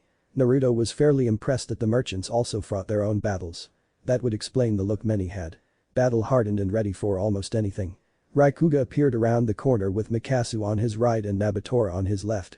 They noticed the weapons in the trader's hands and tensed slightly but continued forward, this time without making any noise. Naruto smiled at their alertness and motioned for Sakura to get next to him. I think we should get down there before our team kills the clients. Sakura nodded her agreement and the two leapt down in front of the genin, causing Raikuga to yelp, while the others jumped back slightly before relaxing at the sight of their senseis. Let's go meet the client. Naruto turned and found himself face to face with a behemoth. The man was at least 7 feet tall and rippled with muscle. Hell, his muscle had muscles. His head sported jet black hair which was buzz cut. His black eyes held a look of weariness and wisdom. He had a scar running from the left temple all the way to the right side of his neck, stopping just above where the artery was located. He had clearly had a close call. When he finally spoke, his voice was deep and commanded respect. I am the man who hired you, and I'm also the leader of this freelance caravan group. Call me Kazuki. The giant bowed slightly, and Naruto returned the gesture before he introduced his team. My name is Naruto Uzumaki. My co-sensei is Sakura Haruno. Sakura also bowed before Naruto continued. The redhead is Raikuga Azu, the lazy girl is Mikasu Senju, and the broody blue-haired boy is Naruto Shiro. Each of the genin bowed as Naruto said their names, completely unfazed by his description of them. Kazuki grunted his reply and spoke to the caravan. Okay, escorts here, so let's move it. It took 30 seconds for them to get stuff put away before the wagons began moving, starting the slow journey to the wave. Didn't expect his team to be assigned. Is that going to be a problem? No. The blade glinted in the moonlight as he removed it from its sheath. Not a problem at all. Good. Make it fast. Orochimaru-sama wants the contents of wagon 5 intact. The rest doesn't matter. Survivors? The dark-haired boy asked. None. After 3 days of traveling at a civilian speed, the bridge was finally in sight. A sigh of relief spread through the line of wagons, and they put on a final burst of speed to reach the bridge. Upon arrival, Naruto paused and smiled at the plaque above the entrance. "What is it, Naruto?" Sakura asked before her gaze followed his pointing finger. She too smiled at the name. "The Great Naruto Bridge. Named in honor of the ninja that inspired an entire country to retake its freedom." Naruto read the plaque. Before they could say anything else, a fireball engulfed the first wagon in the caravan. "Squad, form up on the wagons." Naruto shouted and sprinted to the front just as another massive fireball was sent out by the lone figure on the bridge. Shinra Tensei. The fireball dissipated and Naruto transformed his right hand into a cannon. Asura attack. His body rocked with the recoil of the shot. The ball of energy almost hit, but the figure slid under it and began charging directly towards the group. Before he could say or do anything, he heard Kazuki order his men to charge. About 20 went out with the first group, all armed and trained. When the two sides collided, Naruto watched with a newfound respect for his enemy. The person weaved gracefully between targets. He never wasted time with unneeded swordplay, striking accurately and lethally. It took 15 seconds for the 20 men to be cut down, and the figure continued to approach. Naruto charged out to meet the enemy. As soon as the blonde was a good distance away, 5 shinobi appeared around the caravan. Sakura recognized them from the bingo books. The Sound Ninja 5. It didn't take long for her fight to get underway. Naruto heard the sounds of combat behind him, but knew he had to fight the opponent he was charging towards. Sure, he could help his team in their fight, but a man as strong as his mystery opponent wouldn't sit back and watch the action. No, he would want to be right in the middle of it. It was better to take care of him first. He was curious as to the identity of his combatant, but soon he would be able to see his face. A series of quick hand signs from his foe produced a third fireball which forced Naruto to drop to the ground and slide under the fire. Naruto lifted his cannon arm as soon as he could and almost fired. The only thing that stopped him was the Sharingan eye staring at his own and the promise he had made to Sakura. Sasuke. The Uchiha didn't have anything staying his attack, which was executed in the form of a downward slice with the hope of splitting Naruto's skull in half. Naruto sent out a small push that forced the blade back and slammed a foot into Sasuke's stomach. Sasuke coughed but grabbed his leg and went to break his knee. Naruto stopped him with another Shinra Tensei and rolled to his feet. He returned his hand to its normal state and watched the Uchiha get up. "It seems I didn't kill you last time. I'll correct that mistake here and now."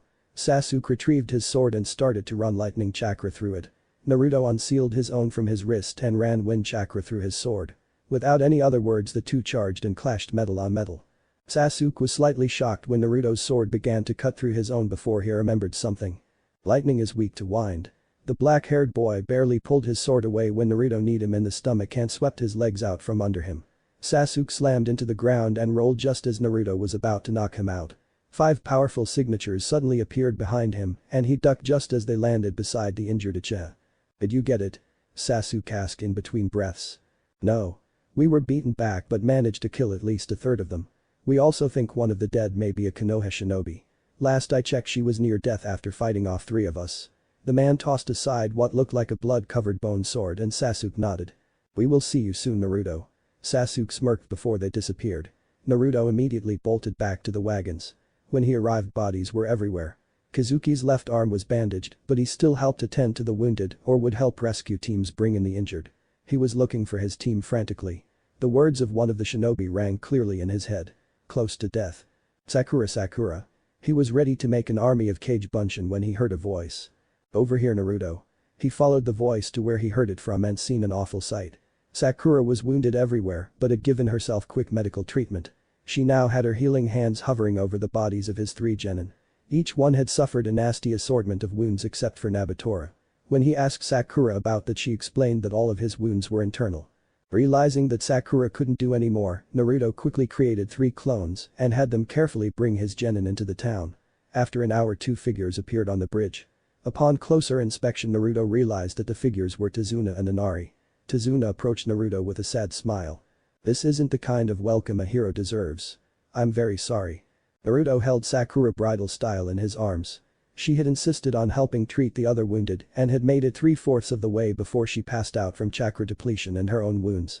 The caravan had lost about 13% of the total members, but through those sacrifices, they were able to save all of the supplies except from the first wagon.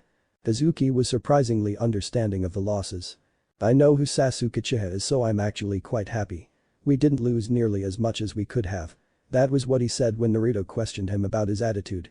He was surprised that Sasuke was quite infamous, but was happy at the logical decision Kazuki had come to. Naruto had to admit that Sasuke had indeed become strong. He felt Sakura shift in his arms and clench her arm in pain. She had torn several muscles in her arm, but still followed the code of the medic nin. The team comes before you.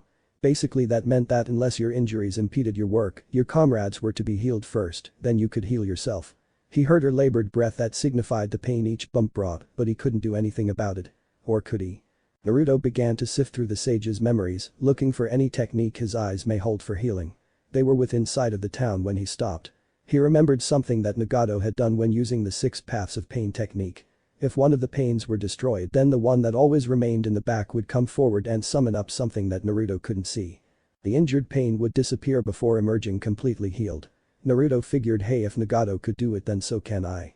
He began to concentrate on healing Sakura. He committed everything, mind, body, and soul, to the task. He suddenly felt a strange sense of recognition and spoke without meaning to. Higakudo.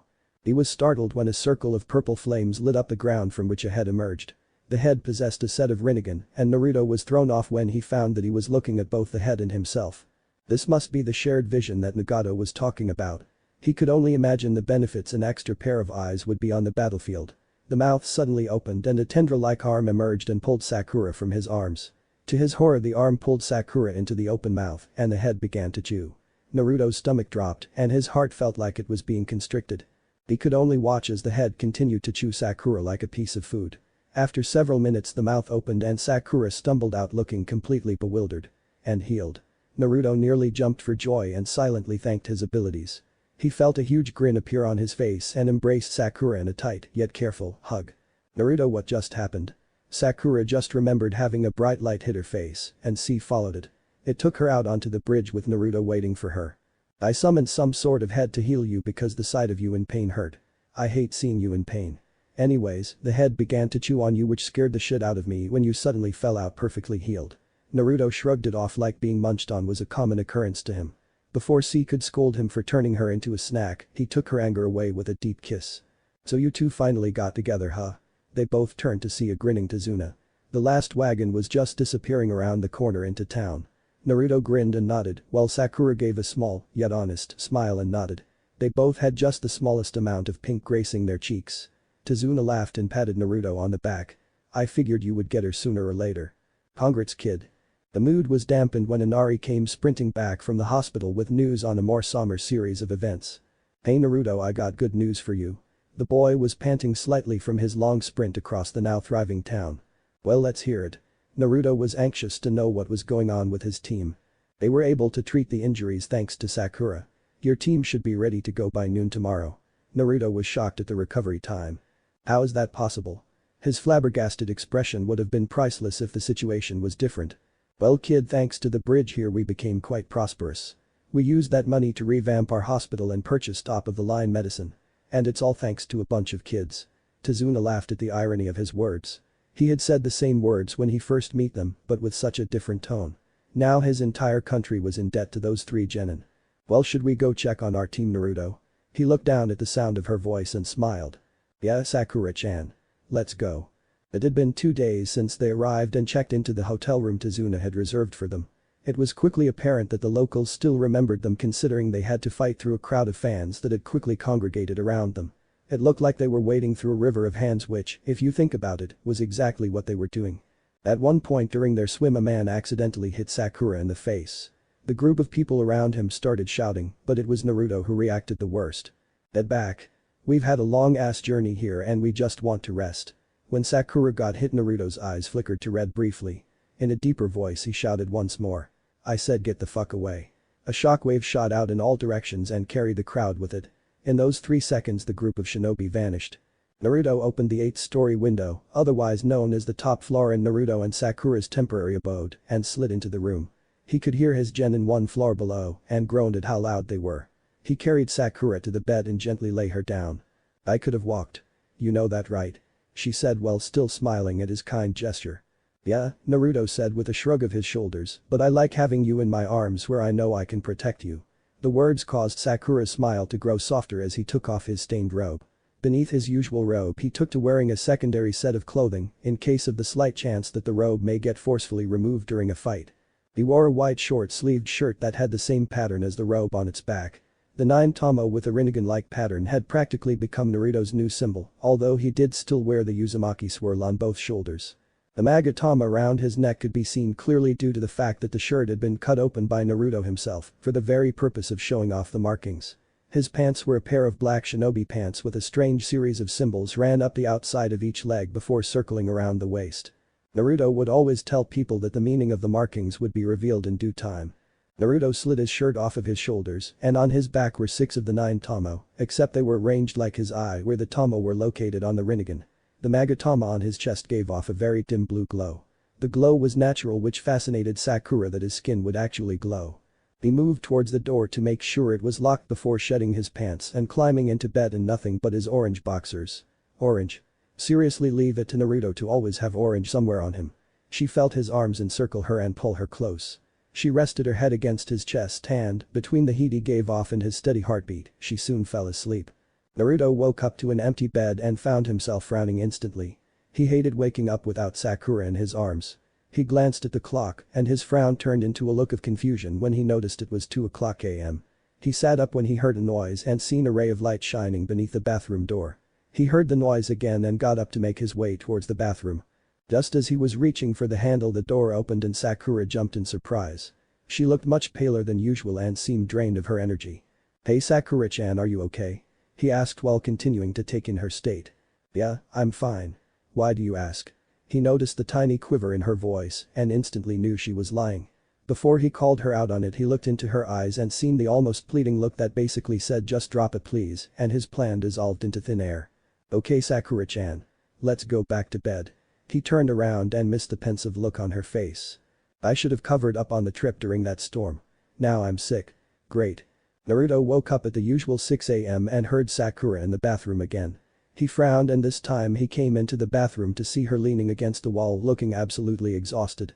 "How long have you been in here?" Naruto stated it as a question that she would answer. "Since 4 in the morning.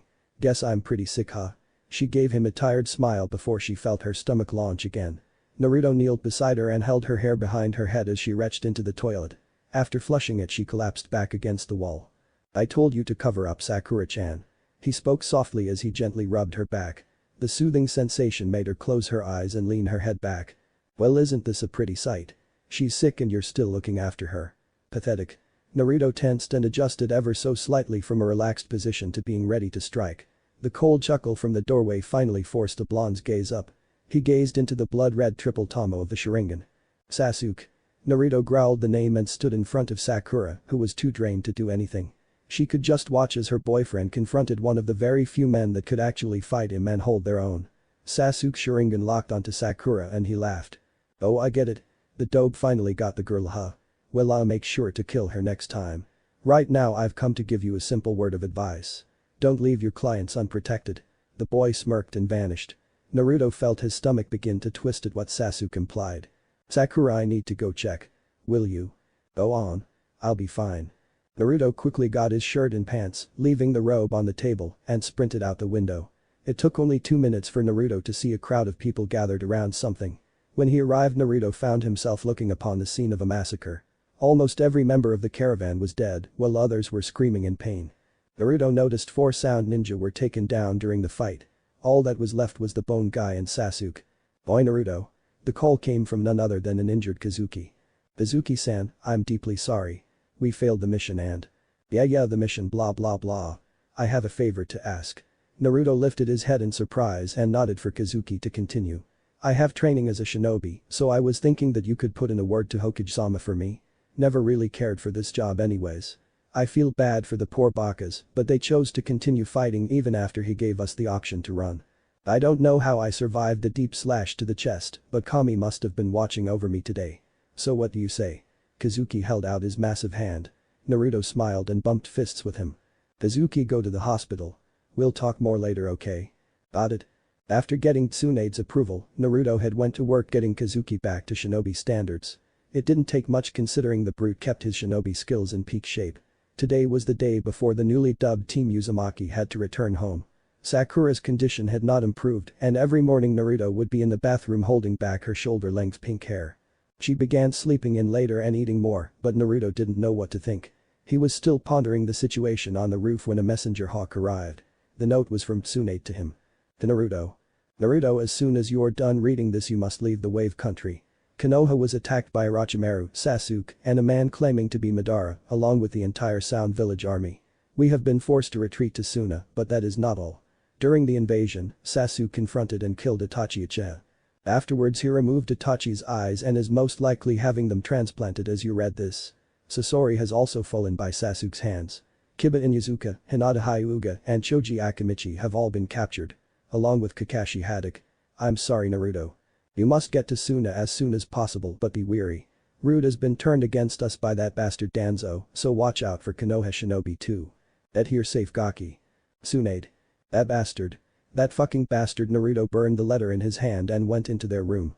Is everything okay Naruto? No. We must leave. Now. He already had the robe on and his things packed. He sent out Kage Bunshin to gather the genin and Kazuki. Everyone arrived packed and ready just as Sakura shouldered her bag. Let's go. The blonde leapt out the window with his team following close behind. Sakura finally caught up with him and turned her worried gaze on him. What's going on Naruto? She waited patiently while Naruto mentally condensed everything down to 3 words. Konoha has fallen. Naruto and his group were huddled inside a small cave hidden among a cluster of rocks. They were forced to seek shelter after a group of root agents had found them. It made Naruto feel sick to his stomach when he had removed the souls of his fellow comrades from Konoha, but the intel he gained was priceless. It seemed as though Danzo had found out because the countryside was now crawling with Sound Shinobi and root agents. After a few encounters with Sound Shinobi Naruto decided to lay low until the main group had moved on. Almost everyone was asleep except for Naruto who stood watch over the rest of the group. The smell of burning trees floated on the air as the enemy shinobi attempted to burn part of the forest with the hope of smoking them out. All they were succeeding in doing was pissing Naruto off as the forest he'd known for his entire life was being destroyed. Naruto. He turned towards the sound of the panicked voice and seen Sakura retreating further into the cave. He created a Kage Bunshin to keep watch and followed the path Sakura took down the winding tunnels. The sound of rushing water greeted his ears and he soon found Sakura bent over the water, emptying her supper into the swift waters. He took up his usual position of holding her hair and messaging her back. After a few moments Sakura lifted her head to address Naruto. I'm so sorry Naruto. She refused to look at him and her now free hair blocked her face from view. About what Sakura-chan? You have nothing to be sorry about. He continued the soothing action on her back while using his other hand to gently lift her face so he could look at her eyes. He felt the pain in his chest when he seen the tears flowing down her cheeks. I'm not sure how bad this flu is going to get so we need to hurry. I can only do so much with medical ninjutsu. She felt him pull her in and gently kiss her forehead. We'll set out in a couple of hours. I just have a few things to take care of. Until then please go back to sleep. He helped her stand and she nodded before following him back to the others and falling asleep. He sighed and turned towards the clone. Are you ready? The clone nodded and they both set out with one goal on their minds. Clear a path. The 67th body dropped with a quiet thud before Naruto used a jutsu to hide the body. The ground rose up and encased the body before the bulge sunk back down until it was like nothing ever happened. He glanced at the moon and estimated that it was about 3 a.m. He dispelled his clone and silently made his way back to the camp.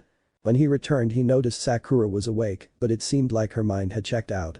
She sat staring at a wall with a worried look on her face while biting her lower lip like she was deep in thought. He cleared his throat and she shook her head slightly before looking at him. For a brief moment Naruto thought he seen panic in her eyes, but it vanished quite quickly. Are you okay Sakura-chan? He noticed the change in her demeanor, like she had put on a mask. Yubaka. I was so worried about you. She left out some key points of what else she was worried about too. That could wait until Suna. He shut up so he could avoid being in trouble and instead began to wake up the group. As he stirred them from their slumber he directed each of them to get ready to leave. It took only a few minutes before they were ready to depart. Okay everyone, our goal is to reach Suna today. Anyone falling behind will receive a 10-minute ride on a clone. Besides that there will be no breaks. Let's get going. 5 p.m. rolled around and Naruto found himself and his team in his friend's office. The Kazekage and the Hokage had both greeted him warmly and he had given his report of their encounters. Now he was waiting for the location of his lodgings and any other information he may need. Well Naruto, I was able to pull a few strings and reserve the last few rooms on the top floor of the hotel you requested. Just go to the desk and tell them your name. It's good to see you still alive, my friend. Gaara gave Naruto a rare smile and dismissed them, but Naruto and Sakura both remained to ask one last question. Hey Ba-chan, we're going to need your help. Sakura has been sick recently and we have no idea what's going on. I'm bringing her to the hospital, but I would feel a lot better if you helped us out. Naruto ignored the glare Sakura gave him when he basically announced that he made the decision without her consent. Aki, if you keep calling me that, I'm going to bury under this goddamn desert. I'll meet you there. Tsunade vanished in a cloud of smoke which threw the two young jounin off. Tsunade almost never did that. They quickly did the same. After several minutes they found themselves in a room with Tsunade doing a diagnostic scan of Sakura's body. So Naruto, what happened in Wave Country? Why was the mission a failure? Tsunade glanced at him out of the corner of her eye. Sasuke. He clenched his hand briefly before it relaxed again. He was obviously beating himself up for what happened to the people in the caravan. So many lives senselessly ended in a massive slaughter. Oh, I under Tsunade's eyes widened and she double-checked the area one more time. Her gaze became steely and settled on Naruto. When was the last time you had sex? Either of you? Both Naruto and Sakura blushed at such a personal question. They answered anyways because they knew that with Tsunade there really was no other choice. About 2 or 3 weeks ago. Why? The exact same answer came from both. And who was it with? The blush stained their whole faces now. Naruto prepared to answer by moving next to the door. With Sakura.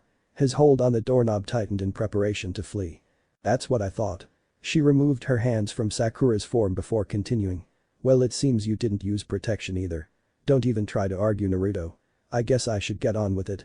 She smiled the couple as Naruto went to stand beside Sakura. Well, Sakura, you aren't sick. No, instead you're pregnant. Naruto breathed a sigh of relief, Tsunade's words still not registering yet. Well, I'm so glad that you aren't. Wait, what? His eyes were wide as he stared at Tsunade. How else do you want me to say it? You knocked her up. She's got a bun in the oven. You're going to be a father. Tsunade emphasized the last one by smacking Naruto on the head. Oh, what was that for? He rubbed the sore spot gently and glared at the Hokage. That was for getting my best student pregnant. She then pulled the boy into a hug. And this is for finally realizing your dream of having a child with Sakura. Congratulations, you two. She pulled away and left the room to fill out the necessary paperwork so she could give them both some time.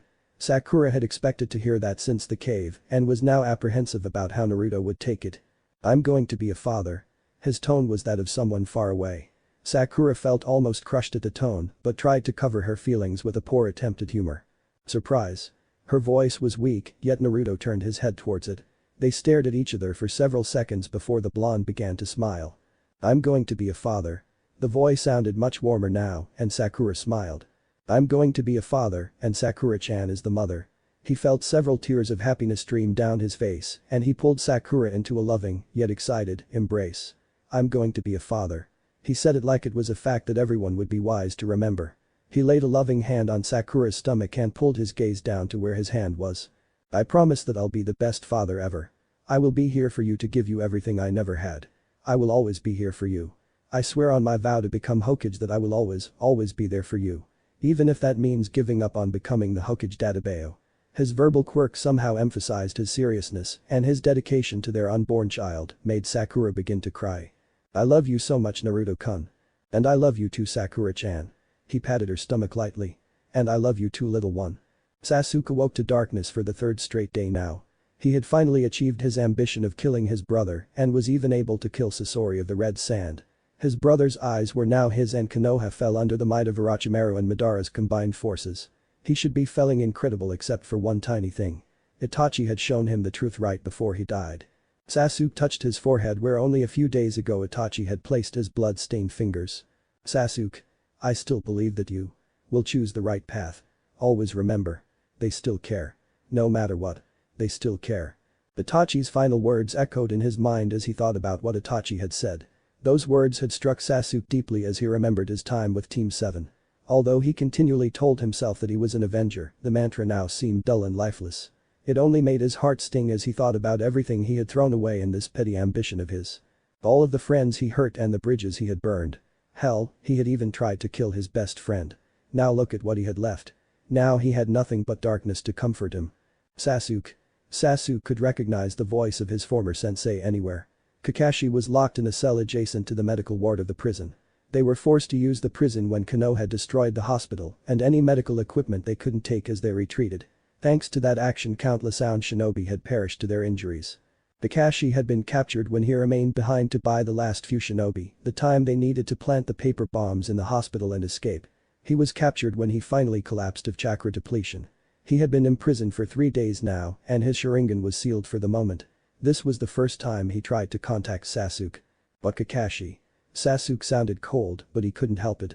After being with Orochimaru and Madara for so long he had become cold and distant, desensitized to things that would make even the most battle-hardened shinobi vomit. Now he was trying to be friendly with the hopes of repairing a broken bond, yet his voice portrayed the complete opposite. Sasuke. I forgive you for what you did. I also wanted to tell you that Naruto and Sakura still care. They're still going to save you no matter what. The word struck a chord deep in Sasuke's heart, and for once in a long time he felt that strange warmth inside him. The warmth that only comes with a feeling that had been Sasuke's enemy for so long he forgot its tenderness. The feeling of happiness. I hope so, Kakashi. I truly do. He whispered, but it was just loud enough for the silver-haired Jounin to hear. Kakashi smiled a sad smile. I just hope it's not too late for me to see their reunion. Naruto softly stroked Sakura's hair as she slept.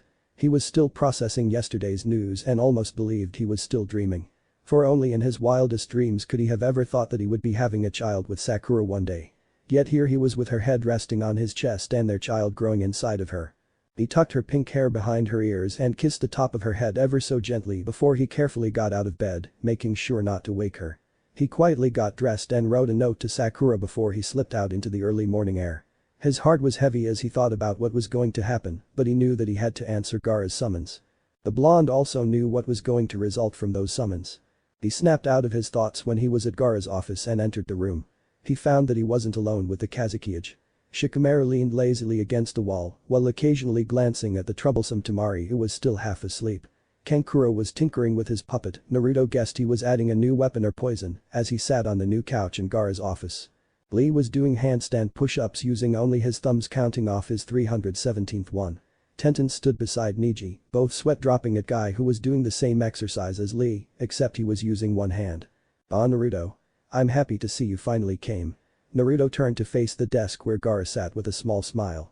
He still didn't know about Sakura's condition, nobody besides Tsunade, Sakura, and himself did, so he couldn't know what he was tearing Naruto away from. Yeah. Naruto gave a weak smile that only Gaara and Shikamaru noticed. Gaara's smile faded at Naruto's unusual behavior, but Naruto just shook his head in an I'll tell you later fashion. Gaara nodded and called everyone to attention. Once they finally got Lee and Guy's attention over their shouts of youthfulness, Gaara was finally able to proceed. I have gathered you all, at Tsunade's request, for a mission. As we all know, Konoha fell several days ago to the combined forces of Orochimaru and a man calling himself Madara. Several important shinobi were captured by the sound. Your mission is to act as an infiltration and sabotage team. Their primary objectives are the recovery of Choji Akimichi, Hinata Hyuga, Kiba Inuzuka, and Kakashi Haddock. You are also going to capture Sasuke Uchiha at all costs. Your secondary objectives are the demolition of any medical facility, weapons storage and manufacturing facilities, and any supply lines and food storage facilities. This mission is expected to take at least 10 months or longer. This is an SS rank mission. You all know that this is the highest rank available, so the risks are obviously great. You are to depart immediately. Your supplies are located at a checkpoint in the Valley of the End. You are dismissed. Naruto, you stay here for a few minutes. The other shinobi filed out to wait for him at the entrance to Suna. What's going on, Naruto? Something is troubling you. Naruto let out a sad sigh. His smile was just as sad as he spoke. This mission came at the worst possible timing. Why is that? Gaara leaned back to study his friend's face. Well, Naruto's smile brightened as he spoke. I found out that I'm going to be a father. Gaara didn't expect to hear this and was about to congratulate him when he realized what his friend meant. Oh. I'm sorry, Naruto. He realized that his friend was almost certainly going to miss the birth of his first child. He noticed the smile on the blonde's face turn sad again. Well, I guess congratulations are in order. I will tell Sakura where you are so. No, don't. She will just try to follow us. It will hurt missing my child's birth, but it would be unbearable if something happened to her and the baby. Gaara nodded his head and Naruto turned to leave. Thank you for everything, Gaara. Tell Sakura-chan that I love her. Please look out for her while I'm gone. If something happens to them. I don't know what I would do. I will, Naruto. Gaara gave him another sad smile. Naruto nodded once and disappeared. He reappeared in front of Ho's team. Let's go. With that, the team of Konoha and Suna shinobi set off for their long mission away from family and friends. Sasuke felt his presence as he approached Konoha despite concealing his chakra. He smiled a small smile just as the last bandage was removed from his eyes. Naruto, my time has finally come where I can return the favor. -4 months after departure. Naruto gazed off towards the direction of Suna, where his beloved Sakura was about 5 months pregnant with their child. He sighed as he saw Sakura and his home in Suna. He couldn't help but wonder how she was right now. If she needed his help and if Gaara was keeping his promise. He also couldn't help the crushing feeling of homesickness, as it felt like his heart was being crushed inside his own chest. He hoped that Sakura at least had something to distract her, so she wouldn't feel the crushing sorrow that he did. Naruto, come on. If we hurry we can finish laying the charges in the prison today. Then tomorrow we can work on prisoner rescue.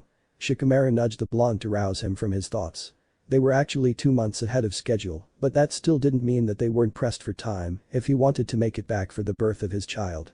He nodded and stood up to join the others as they head into the nightmare that was now Konoha once again. Sakura sat all alone on the couch wearing one of Naruto's shirts and wrapped in a blanket. She was forced into maternal leave 1 month ago by Tsunade when they found out that the reason for her exhaustion was due to the baby already forming a fairly large chakra network at this young of an age. Tsunade had remarked that only Naruto's kid could cause trouble and do amazing things before it was even born. Sakura still let out a small chuckle at how true the statement was. Naruto. She missed him so much. Even more so now that she had nothing occupying her mind. There were a few mornings that him not being in the bed when she woke up would actually cause her to break down and cry. She was an emotional train wreck and she knew it, but the loneliness was almost unbearable. Yet she still got up every morning, took care of herself and the baby, and went to bed every night so Naruto would be able to come home to a happy family. Sakura felt the tears coming again and hugged the blanket closer to her body while doing her best to stifle her sobs. -6 months after departure. Naruto ducked under another shuriken before flipping his sword up to slice open the man's chest before he kicked the now dying person into the raging inferno of the building behind him. He jumped over a sword aimed for his legs and held out a hand towards the attacker, who was launched into several splintered beams that impaled him. The hand grabbed him by the neck and twisted him around, so he was staring into the Sharingan eye hidden beneath the orange mask. Time to capture the Kyuubi. The air itself seemed to be pulling Naruto in towards the single eye. He tried to think of a way out before it was too late, but his savior came in the form of a blue blade made of lightning. He followed the blade back to see Sasuke's outstretched hand. The Uchiha quickly grabbed the Uzumaki just as a building fell into the street and separated the two opposing sides. Come on, Naruto. I promised you that I would get you back to Sakura, didn't I? The raven-haired boy had proven himself when he killed Orochimaru as the Suna and Konoha shinobi fought against him. They still didn't trust him even after he saved the captured shinobi, and quite honestly he couldn't blame them. After everything he had done he knew that the road of redemption would be a long one, but it would be worth it. He slung Naruto's arm over his shoulder and they began to quickly hobble out of the city. On the outskirts of Konoha, Naruto and Sasuke met up with the others. Okay, Naruto began, we are going to take the extra long way home to throw off any pursuers. Everyone clear? His question was met with a chorus of haste and the group took off towards the forest. The extra long way home would easily tack on 1 to 2 more months, but they couldn't risk being followed back. Naruto cast a sad glance at the covered body of their fallen comrade and felt tears stinging his eyes. He had known the person since his genin days and maybe even before that, so it hurt deeply having to be the one to cover the body. He could only hope that Sakura was alright. Thank you, Mitsuri. Also tell Gaara I said thank you also. Sakura called out to the retreating girl. Oh, it's not a problem. It's always nice to spend a little girl time with you, Sakura. I'll let Gaara know too. See you later, Sakura. Mitsuri waved goodbye to Sakura, who returned the gesture before the door closed. The sound of the closing door signified that Sakura was alone once again. She had come to enjoy Mitsuri's visits, which started after Gaara and her had started dating. After Gaara and Mitsuri became a couple, Mitsuri had quickly befriended the Pinket. Between Ino and Mitsuri she recently had plenty of thing to keep her mind off of Naruto. But now with her due date in about a month, her brain refused to stop thinking about the blonde knucklehead. Hurry home, Naruto. She sighed and lay back on the couch. After the 6th month of her pregnancy she could barely move around the house before she would be exhausted.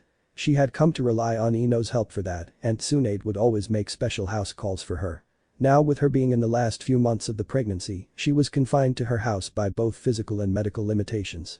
She heard a knock on the door and as she called for Ino to enter all hell broke loose. -7 months after departure. Naruto seen the gate of Suna and put everything he had into his legs. He heard the heavy breathing of his companions fade into the distance as he reached nearly inhuman speeds. He blew through the entrance and leapt onto the rooftops, making a mad dash for his house. He hoped to God that he would find Sakura there greeting him with the extended belly of someone 8 months pregnant. Then he could bring her to the hospital when she was in labor and he would be there when his child was brought into the world. He reached his door and stopped. A sudden nervousness set in and he had no idea why. Besides the fact that he looked like the survivor of a war with his tattered cloak and somewhat ripped up robe, coupled with the fact that he now had a small goatee going from his inability to shave, he might look like a completely different person. Taking a deep breath to steady his nerves, Naruto turned the handle and entered the house. It was around 6 at night, so he wasn't surprised to hear an enchanting voice singing a song in the kitchen. The melody tugged on his heart and he made his way to the kitchen. He turned the corner and was faced with Sakura's back. She was flitting through the kitchen, and Naruto could see the traces of fat left over from the pregnancy still hugging her figure, giving her a softer appearance. He knew that he missed the birth of his child, but just seeing Sakura took that pain completely away. "Sakura." She froze. Then, ever so slowly, she turned to face the blonde that stood in her kitchen door. If it wasn't for the rippled and tomot eyes along with that caring smile, she might not have recognized him. "And Naruto?" The realization sunk in and tears began to fall from her green eyes.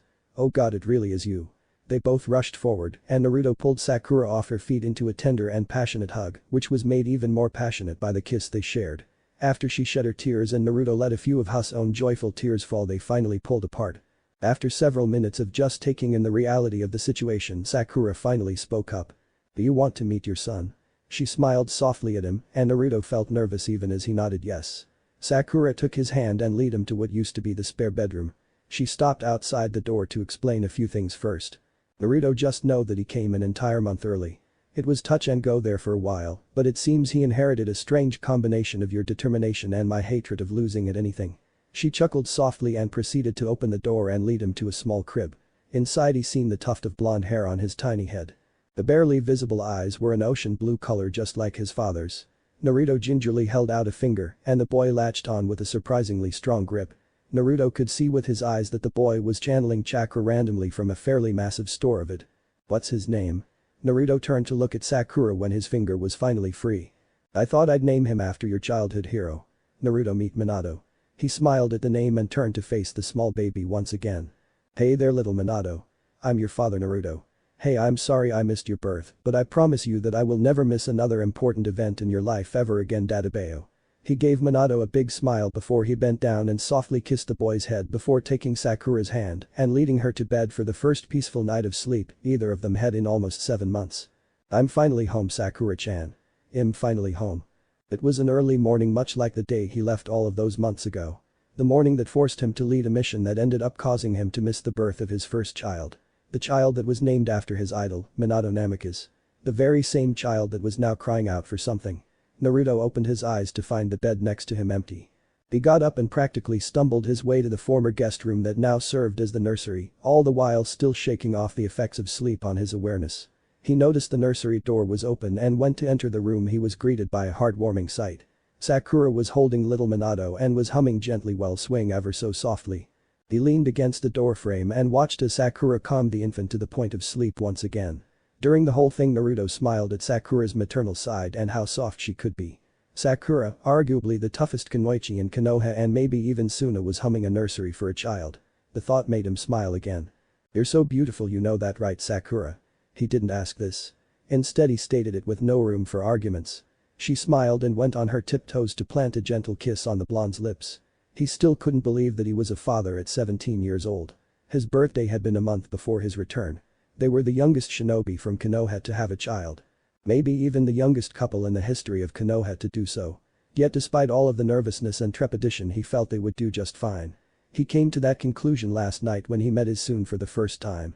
He felt Sakura cup his now smooth cheek and kiss him one more time before she left the room.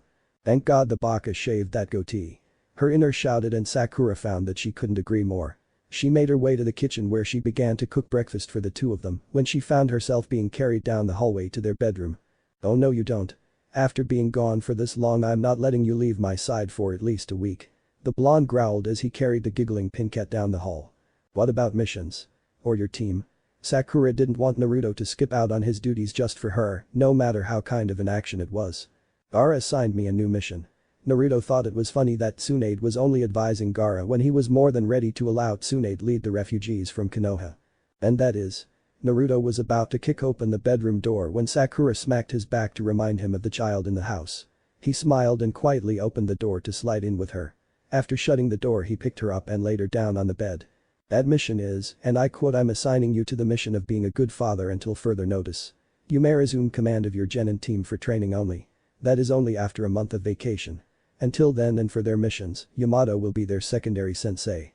So as you can see I'm not going anywhere. He pulled her up and captured her lips in a passionate kiss. Sakura deepened the kiss causing him to increase the intensity. Sakura, not to be outdone, flipped Naruto on his back before straddling his lap. She could feel him getting aroused and smirked. How about we go for child number 2? She asked and he grinned. It was 1 in the afternoon before the sweating duo emerged from the room naked as the day they were born. Naruto had a satisfied smile spread across his face as he watched Sakura limp to the sink with a glass. He drank in the sight of her naked body for a few more minutes before his stomach practically roared its neglected needs to the world. Sakura was forced to spit her water into the sink or run the risk of choking as she laughed at the blonde who was now frantically searching for his life-giving meal. He threw open a cupboard and was greeted by the sight of an entire cabinet dedicated to ramen. The sight almost brought a tear to his eye. When the two were finally done with eating, a knock at the door had them scrambling for clothes. They just finished covering themselves when Ino practically threw open the door, although it wasn't with her usual happy vigor. Naruto took one look at her face and knew why. She looked like she was on the verge of tears and walked straight up to Naruto who had his head down waiting to hear the inevitable. Ino, what's wrong? Sakura was about to step forward but was shocked when Ino slapped Naruto. He openly welcomed the pain as she spoke quietly. Why? No answer. Why? It was asked slightly louder. It was yet again met with silence. Why? Because I couldn't do anything. Is that what you wanted to hear? Yes, I, Naruto Uzumaki, was completely helpless. I was bound up by chakra-absorbing rope with several chakra seals and they forced me to fucking watch. Naruto had tears running down his face that only made Ino cry harder. Where were the others? Why were you alone? She held a somewhat accusing tone that cut deeper than any kunai ever could. We each had a separate job. Mine turned into a trap. He tried to explain further, but Sakura's embrace helped too damn break the rest of the way. I'm so sorry, Ino. I tried. Oh god, did I try, but those bastards. They tortured him right in front of me. I wasn't able to do anything. Oh god, I'm so sorry. He had never cried this hard ever before, but now he was almost a groveling mess as he fell back and sunk down against the wall with his hands on his face. Ino didn't say anything. Instead she left. Not a single word to the broken blonde. Hey Naruto, calm down. Tell me what happened. She gently tried to coax an answer from him which eventually worked. They killed him. Boo. Joji. Those fucking bastards killed Joji. His hands fell revealing the red eyes. Before Sakura could react, a massive spike in killer intent made the air feel solid as the overwhelming feeling of death and despair paralyzed her. A red cloak of chakra began to envelop the now trembling Naruto as he stood up. The wall behind him was blown out when a shockwave shot through the house. Brief fox-like chakra tails extended from his back and Sakura watched him turn and leap out the window, heading in the direction of Konoha. He wanted blood in one way or another, blood was going to be spilled. Rage.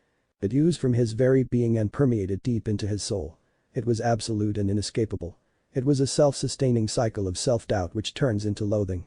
From loathing to anger and from anger to rage. Kurama wasn't helping either. Just because he knew the fox's name didn't mean he already had his respect. No. Kurama wanted his freedom and now was the perfect time. The fourth tail began to develop and Naruto lost consciences. The boy crashed to the ground as a sphere of red encased him. The sphere shot a beam into the sky and soon after a roar filled with malice that carried promises of death ripped through the forest. Sakura's concern turned to dread as she watched the crimson beam shoot into the atmosphere. The roar chilled her blood and made her muscles freeze in fear. Her comrades weren't in much better condition. She seen Sasuke and her thoughts wandered back to the promise he had made. It echoed through her mind as she watched the raven-haired man continue to struggle forward despite his body's very obvious protests against such suicidal actions. Naruto is my brother.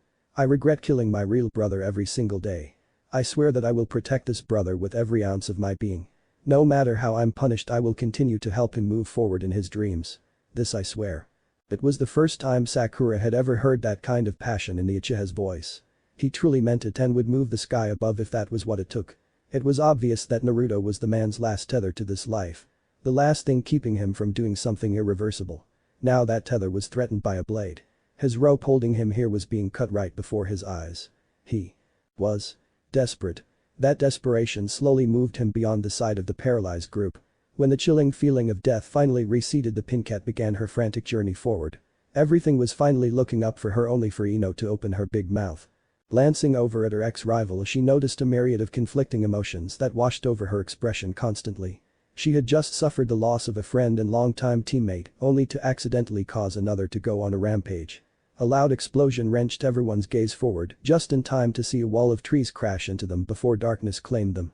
Sasuke drug himself from the crater he was buried in and gazed at the destruction around him. He had caught up with a rampaging blonde just as he fired a strange purple ball straight into the walls of Konoha. The destruction was unbelievable.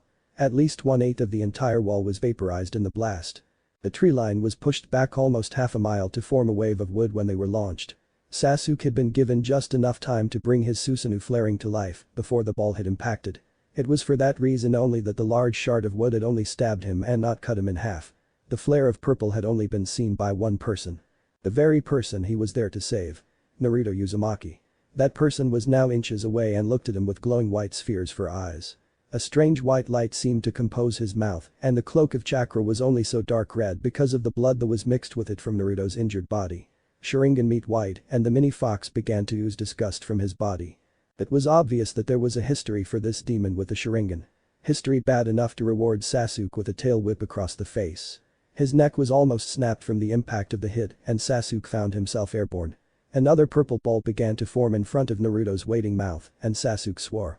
There was no way he would survive a direct hit from something that wiped a mile off of the map. The red and blue globs of chakra finished forming the massive sphere, which rapidly condensed. Naruto opened his mouth and the sphere fell into his stomach. Sasuke ignored what was happening and continued to frantically think of something to do. He did the most obvious thing and brought his Susanoo into existence, but that wouldn't even be close to enough protection. He looked down just in time to see the ball of chakra get launched towards him. Damn. I've already failed in my promise. The explosion engulfed the airborne entity of purple energy. Naruto howled his victory to the world before turning back to the city before him. Red beams were shot from his mouth and explosions began to erupt all over Konoha. Sakura felt the tears sting her eyes as she watched Sasuke disappear in the explosion. She had finally dug herself out with her super strength while Yamato aided with his Mokuton. They had just finished digging everyone out and had barely reached the start of the crater when a purple object was engulfed in a devastating explosion.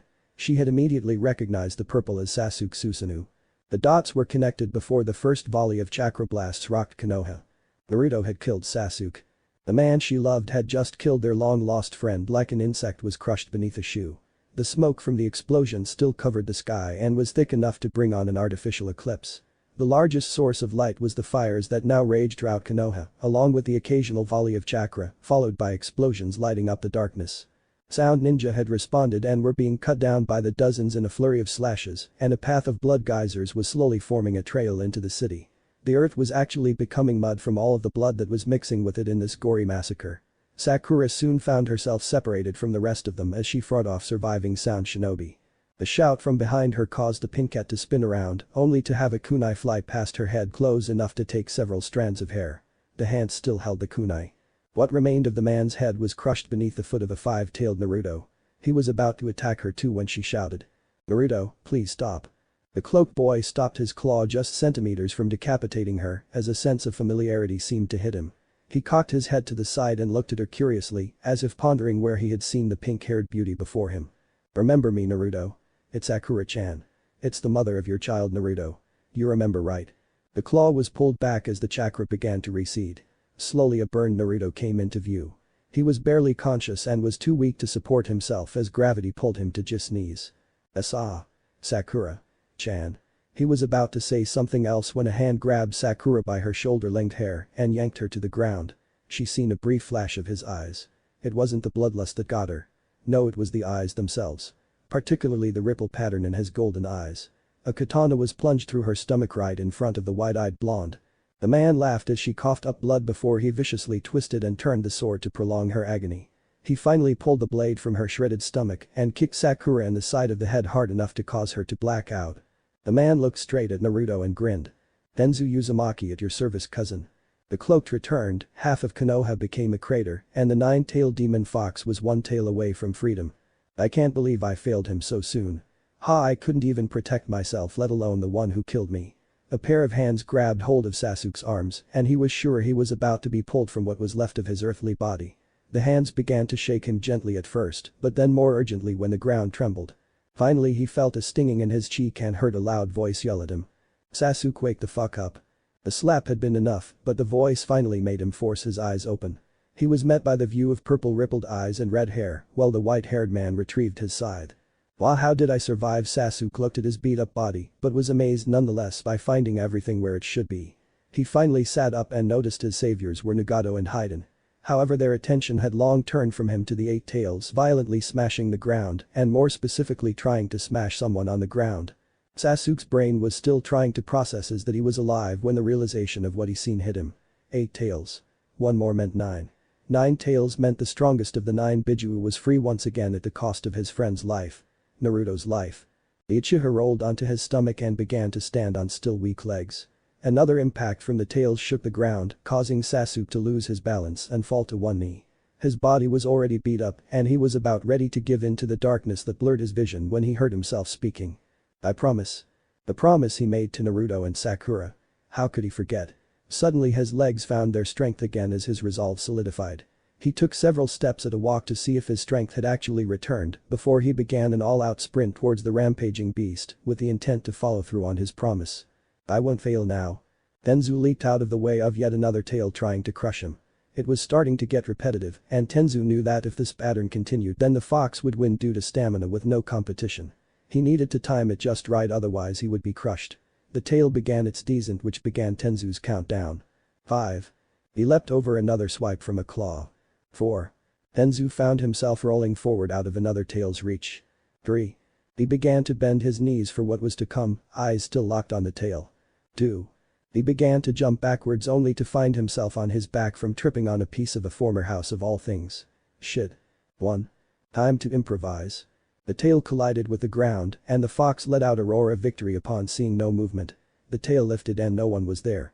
The beast never gave any thought to the person after it thought he was dead and instead turned its attention to the fight raging all around it. That was until it felt a sharp pain as 2 black chakra chains wrapped around its throat. The chains began to drain massive amounts of chakra from the beast and the fox found itself on its knees slowly losing strength. Suddenly the sight of 2 Sharingan eyes belonging to an Uchiha staring right into his eye caused him to go into a rampage, but not before the Uchiha completed his task. Naruto found himself approaching the massive cage against his will. Or was it? Did he want to open it? He was so confused as his sense of responsibility clashed with the all-consuming rage that filled him. He just reached the cage when a hand on his shoulder twisted him around. Feelings of confusion and happiness filled him at the sight of his rescuer. He was happy that someone stopped him yet he was confused about how that someone got there. "What do you think you're doing, dope?" Sasuke pulled Naruto away from the cage just as a massive claw attempted to grab them both. "Damn you, Uchiha. You and your disgusting eyes will be the first thing I wipe out when I'm free." The demon fox smashed against the cage in a pitiful attempt to reach them. The cage and its seal held strong through the blows it was taking. "Sasuke. How did you get here?" Naruto asked as he was still recovering from the Kyuubi's influence on his mind. "Don't you remember? My eyes see everything. Now let's go before it's too late." Sasuke pulled the blonde through the door and into the blinding light. The 8-tailed fox was about to crush Sasuke with its foot when it disappeared, only to be replaced by a winded blonde. Naruto fell to one knee as a wave of fatigue washed over his burnt body. The exhaustion was almost too much when he caught sight of Sakura. She had been saved from being annihilated by the shockwave by an extremely thick wooden dome. Naruto could only assume Yamato was in there because he knew Mikazu was still unable to produce that much wood, using only her Mokuton chakra. The sight of Sakura how she was made the blonde begin to run towards her. He almost reached the pink-haired medic ninja when a fist connected with the side of his face. The blow knocked him off balance, but his assailant wasn't done yet as another fist nearly broke his knee just as he was swept off of his feet by a leg, which was followed up by a hammer fist to the stomach. "Well, you gave me quite a bit of trouble there now, didn't you?" Naruto's blurry vision cleared just enough for him to make out the ripple pattern of the Rinnegan in the golden eyes looking down at him. His vision cleared the rest of the way revealing a tanned face covered by strange black markings. Naruto recognized those markings from Sasuke's curse mark. So not only did he have the Rinnegan, but he also retained the curse mark even after Orochimaru was killed. Tenzu brought his sword up to shove it through Naruto's head. The blonde fell back onto one of his most tried and true jutsus. Shinra Tensei. The golden eyes disappeared as the wave of gravity slammed into him and threw him away. Naruto pulled himself to his feet and seen the wooden dome move and catch the flying figure. Yamato was clearly fatigued, but he moved fast. The wood fully encased Tenzu and Yamato slammed his hands onto the ground. A hole deeper than anyone could see down formed in the ground, and Yamato dropped the wooden ball into the hole which closed itself when the makeshift casket hit the bottom. Got him? Yamato smiled an exhausted smile before collapsing onto the ground. Naruto realized they had to move quickly, and he made several hundred kage bunshin to gather everyone up to head home. The real Naruto ran over to his precious Pinkette and fell to his knees next to her. Sakura. Sakura, please wake up. The tears flowed down his cheeks as he gently lifted the girl's limp body into his arms.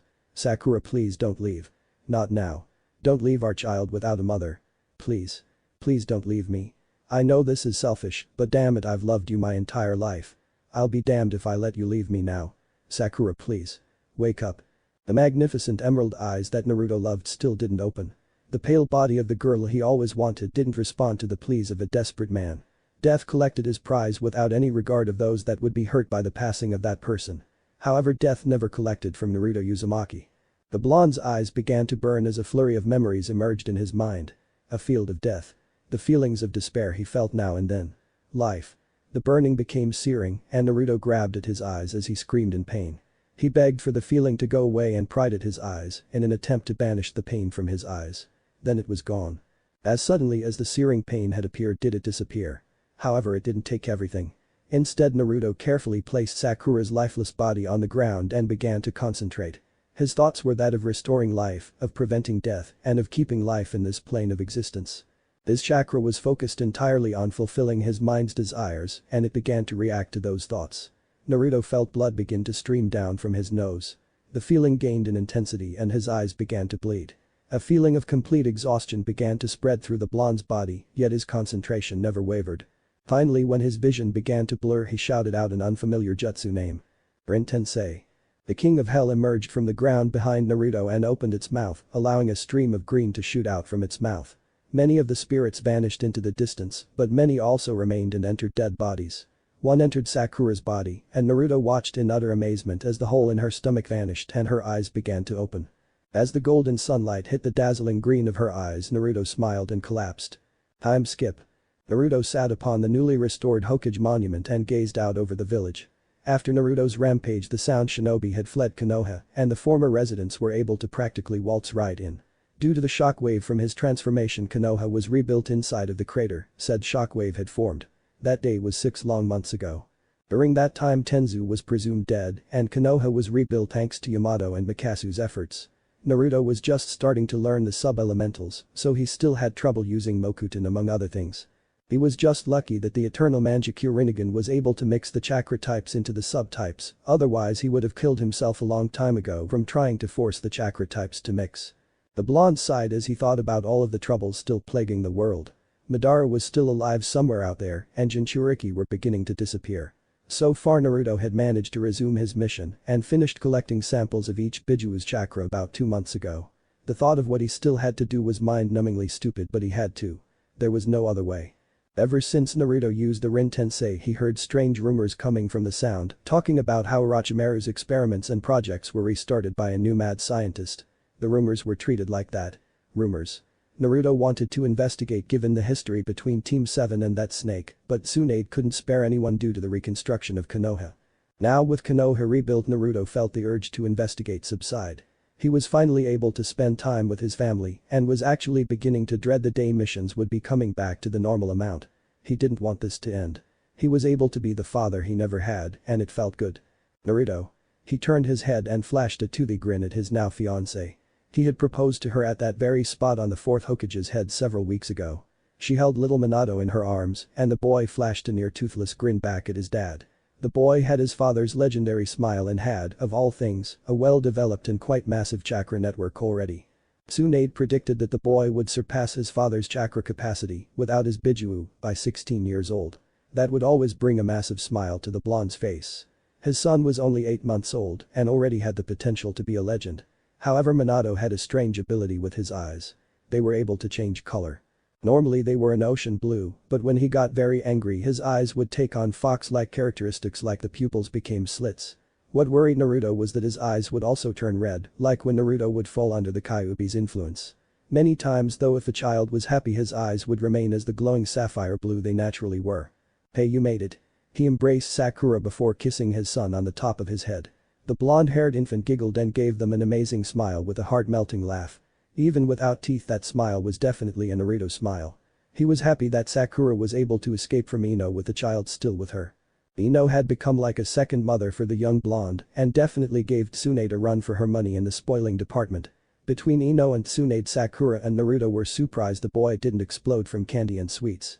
He had definitely become a chubby little baby, that much was easy to see, but his metabolism was high enough to keep the boy in a good weight range just by sleeping. "Of course I made it. We've been planning this get-together forever now.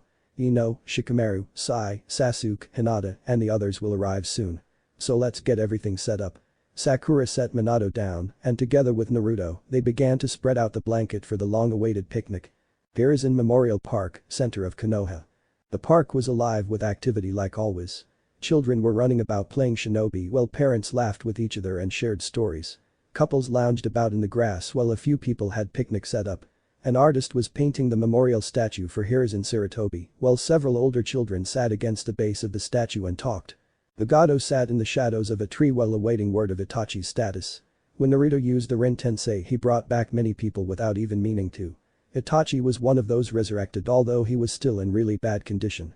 Orochimaru had done an experiment on his body that was affecting his healing and recovery. He had been a patient in Konoha's hospital for the entire time after it was rebuilt.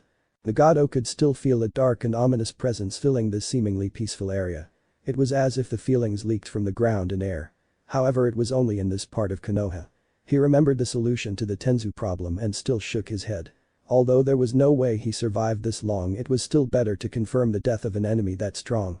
Deep underground, two golden eyes opened and a smile formed in the darkness. Shoulder made sure I was dead. The picnic had turned into a party which Kiba decided to move to his place so they could use his fire pit. Minato was fast asleep considering it was midnight, but the group was still awake, although they were now sitting in a circle around the fire.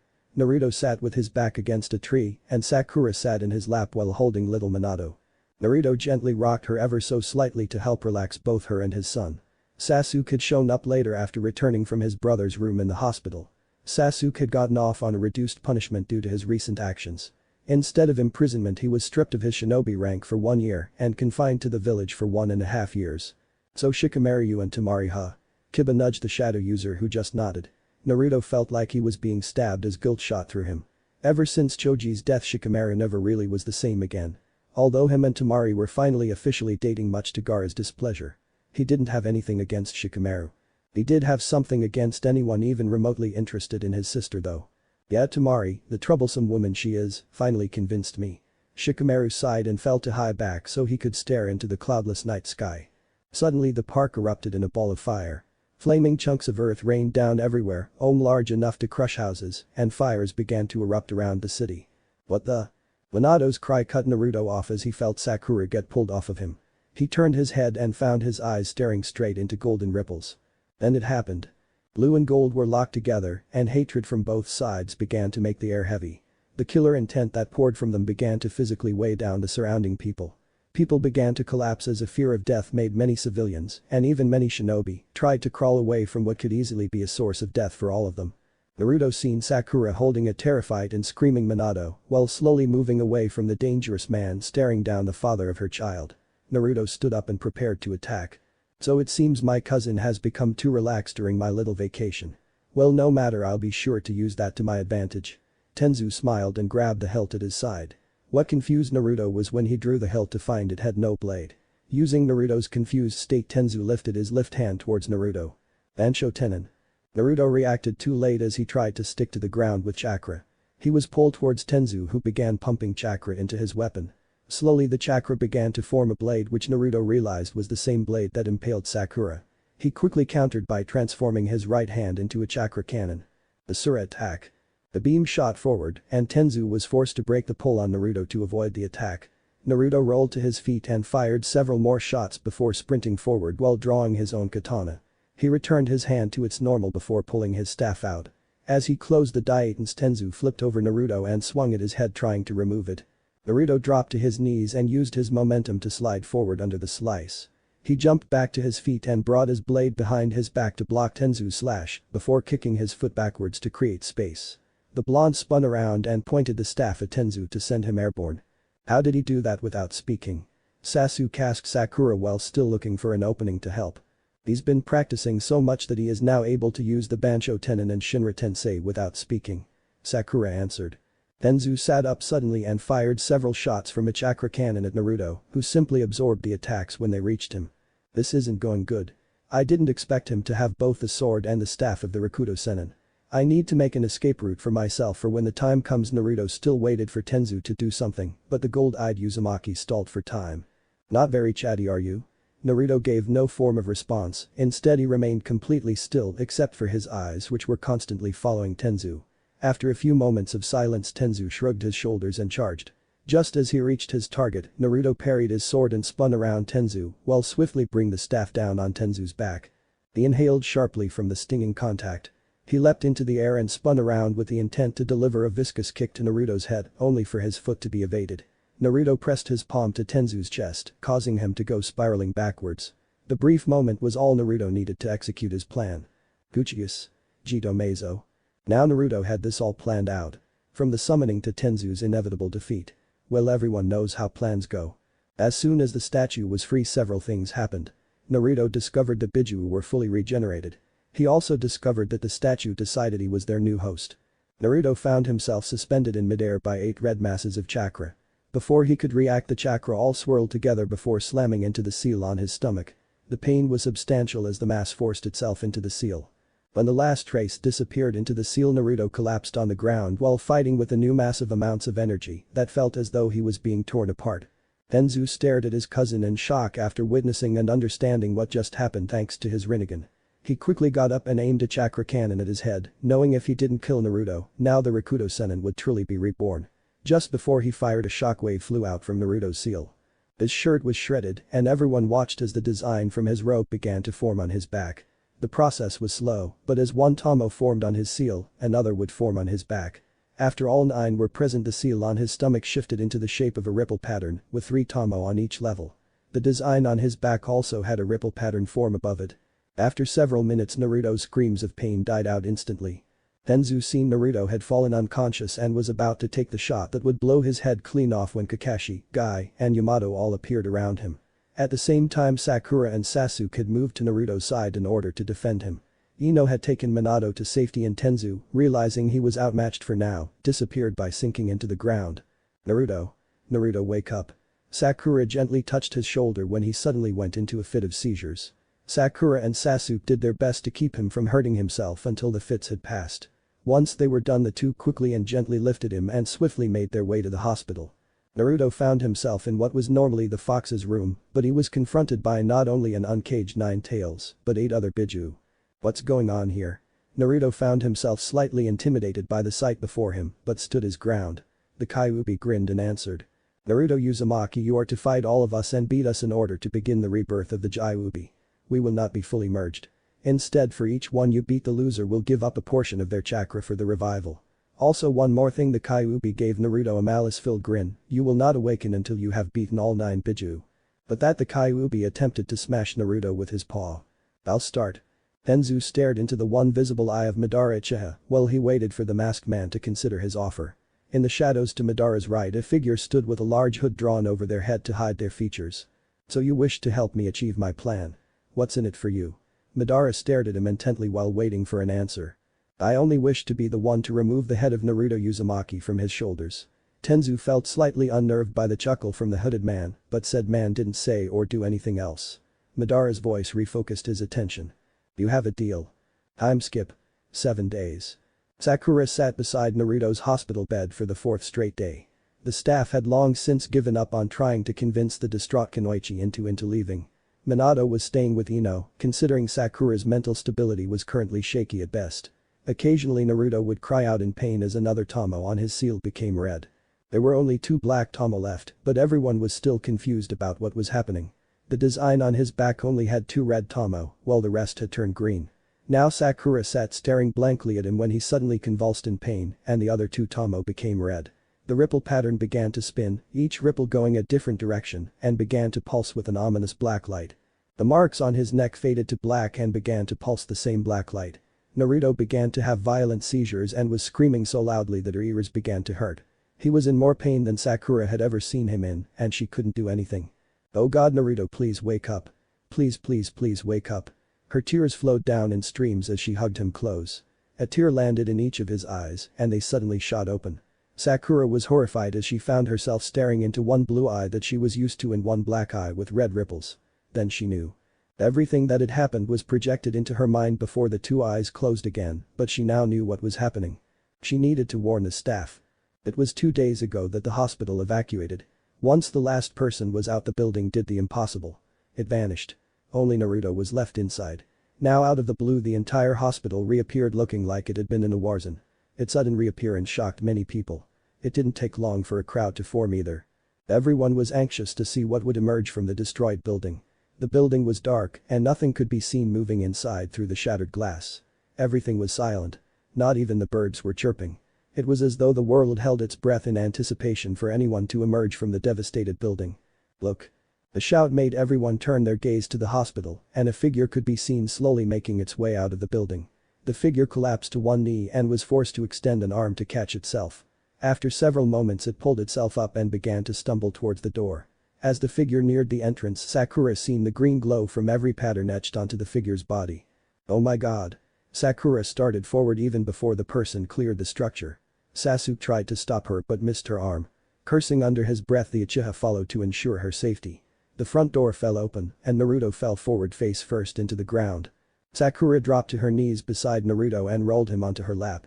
She was shocked to find him smiling. His face was pale, but already the color was beginning to return to his face.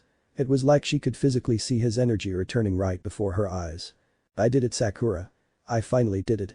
Naruto sat up and captured the stunned Sakura's lips with his own before standing up. He was about to offer his hand to her when he noticed a red glowing line extend down each arm and ending in a circle on the back of his hand. Before he could question what it was for, the lines turned black and peeled off of his skin to form a liquid substance that hovered above the center of the back of his hands. Before he could question what it was, the liquid suddenly began to move through his hand. What shocked Naruto more was the new hole in each of his hands that closed when the liquid wasn't being used. The liquid returned to his arms where they melded with the skin to once again form the lines. Well, that was interesting. He was about to talk once again when he spun around but became extremely dizzy. "Hey Sakura." "Yeah, Naruto. I need to go home." But that he collapsed in a heap on the ground, snoring with a smile on his face. "Silly baka," Sakura said with a smile as both her and Sasuke lifted their burden between the two of them and set off at a slow pace back to Naruto and Sakura's house. Tenzu stood before the masked Madara and his hooded companion, wearily eyeing the two of them. The agreement they had worked out was quickly proving to be nothing more than an alliance filled with distrust. Like he could ever trust either of them to begin with. He still wasn't convinced that the two people standing before him wouldn't try to take the pleasure of killing his cousin, but he figured he would deal with that when it came to it. Besides, he thought to himself, I could always just kill them. So when do we strike? Tenzu was impatient. Thanks to the Uzumaki blood inside of him, he was back on his feet several days after the beating he took from his blonde cousin. Now he was ready to strike back at Naruto, ready to make him pay for the beatdown he had endured with added interest. Soon, Tenzu. Soon. First we must tie up loose ends with our partners. Before we can make any move on Konoha. We will need many more troops than we currently have.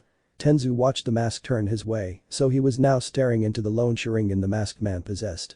This is where you come in, Tenzu. Your task is to gather troops for our army. You will have at most 1 year to do this. Yes, Madara. Trust me. Tenzu's expression grew wicked. You will have your army. And he knew right where to start. Sasuke sat on the roof of the old Uchiha complex and remained silent as he pondered his new life.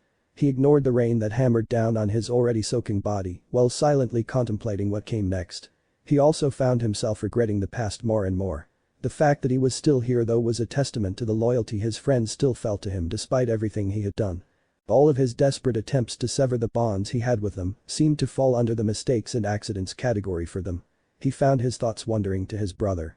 The brother Naruto had resurrected. The brother he needed to go visit. But that last thought Sasuke stood and resolved to never fall into the what-if game. He wouldn't become a burden because he plagued his mind with what-if scenarios. With that resolution in place, he started to jump over the rooftops to visit his hospitalized brother. Sakura silently closed the door to her son's room and breathed a sigh of relief. She had spent the last 1 hour in his room singing lullabies to put the irritable infant to sleep. She moved out to the couch and plopped down on the comfortable sofa to take a breather when she sensed a familiar chakra heading up the stairs to the apartment. Her eyes widened in horror and she bolted to the door in order to intercept the source of a potential disaster. The door flew open only to be caught by Sakura's quick hands. With the door in her left hand she balled up the right and let loose into the chest of the man in front of her. He was lucky that there was no chakra infused in it. She jumped onto him and straddled his chest with one balled fist ready to pound him into oblivion. When you come in here you better be so silent that not even an Anbu could hear you. I've spent way too much time putting him to sleep for you to wake him up. Got it, she hissed her warning to him and was satisfied to see two terrified blue eyes staring up at her. His blonde, unruly hair bouncing as he nodded his head so fast she actually thought he might snap it. Her demeanor changed instantly and a smile spread across her face. She scooted backwards and kissed him. Naruto, forgetting they were outside of his apartment, deepened the kiss considerably. Sakura melted into the kiss and returned the action by matching his passion with her own. They had become oblivious of their location and instead focused on the mind-numbing makeout session they were engaged in on the ground outside his door. Right before Naruto was about to reach for her shirt they both heard someone clear their throat next to them. If they listened closely a perverted giggling could be heard in the bushes. Am I interrupting?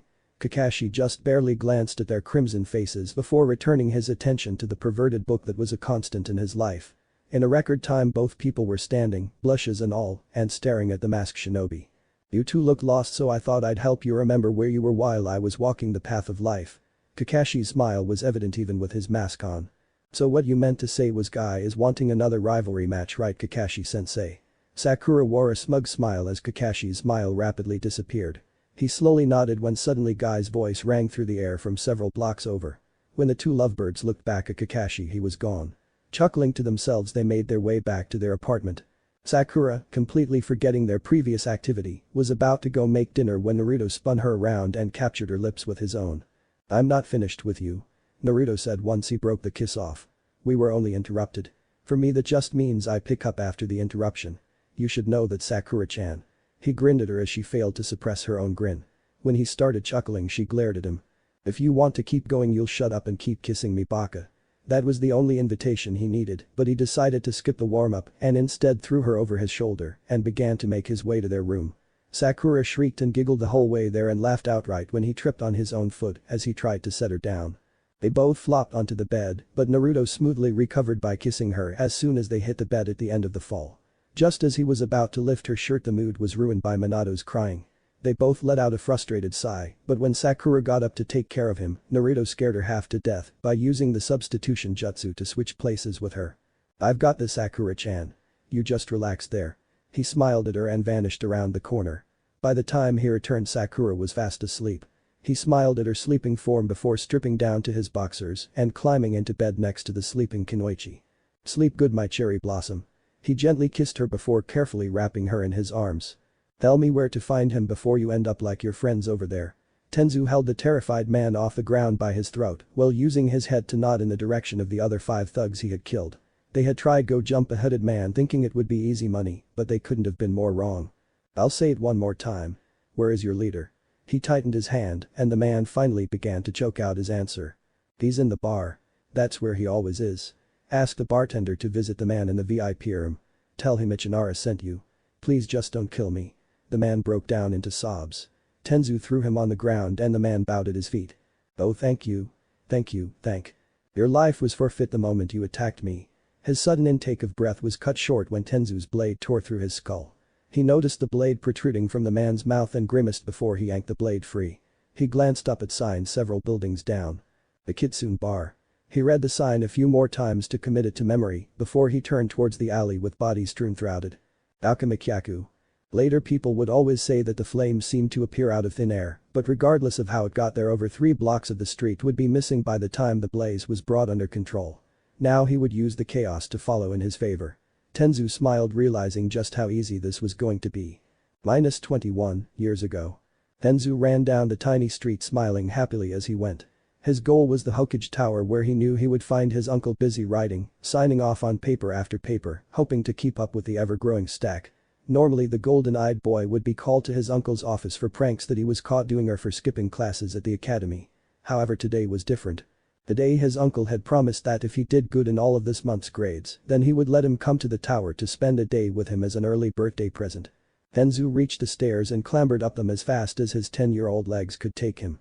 He blew past two Anbu guards who let out a rare chuckle at his behavior. Tenzu flew around the corner, threw open the door, and was surprised when he received a cold glare from the captain of Konoha's police force, Fugaku Uchiha. Tenzu was always intimidated by the man's demeanor. Everything about him commanded respect from any onlookers, and anyone who met the man personally had always remarked on how emotionless he appeared, always keeping his calm, unfazed look as a permanent fixture on his face. The few times he did smile were either very good for his family or very bad for his enemies. "What do you think you're doing here?" Fugaku turned his black eyes on Tenzu, who froze in place. He had developed a fear for the Sharingan after seeing one Uchiha use it to drive 4 people to the brink of madness through a genjutsu just by looking into their eyes. He never got a good feeling from the Uchiha either. Word was that Fugaku's son Itachi was a real prodigy in every sense of the word. "Oh Fugaku, leave my poor nephew alone." Minato chuckled behind his desk and waved Tenzu over. The boy scampered over without ever letting Fugaku leave his sight. "Well then Hokage-sama, I take my leave." Fugaku bowed slightly and vanished in a cloud of smoke. Tenzu let out the breath he didn't know he was holding and allowed the smile to return. Minato ruffled the boy's purple hair and smiled. 2 gold eyes turned to meet his, and Tenzu's smile broadened as he spoke his question. "So Uncle Minato, what day is it?" The boy nearly bounced with excitement. "October 9th. Why?" Minato held back his smile and kept doing his paperwork despite the boy's whining.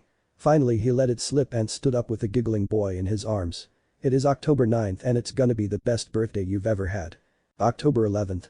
Tenzu clawed at the wreckage of his house and tried to dig out the owner of the frantically flailing arm.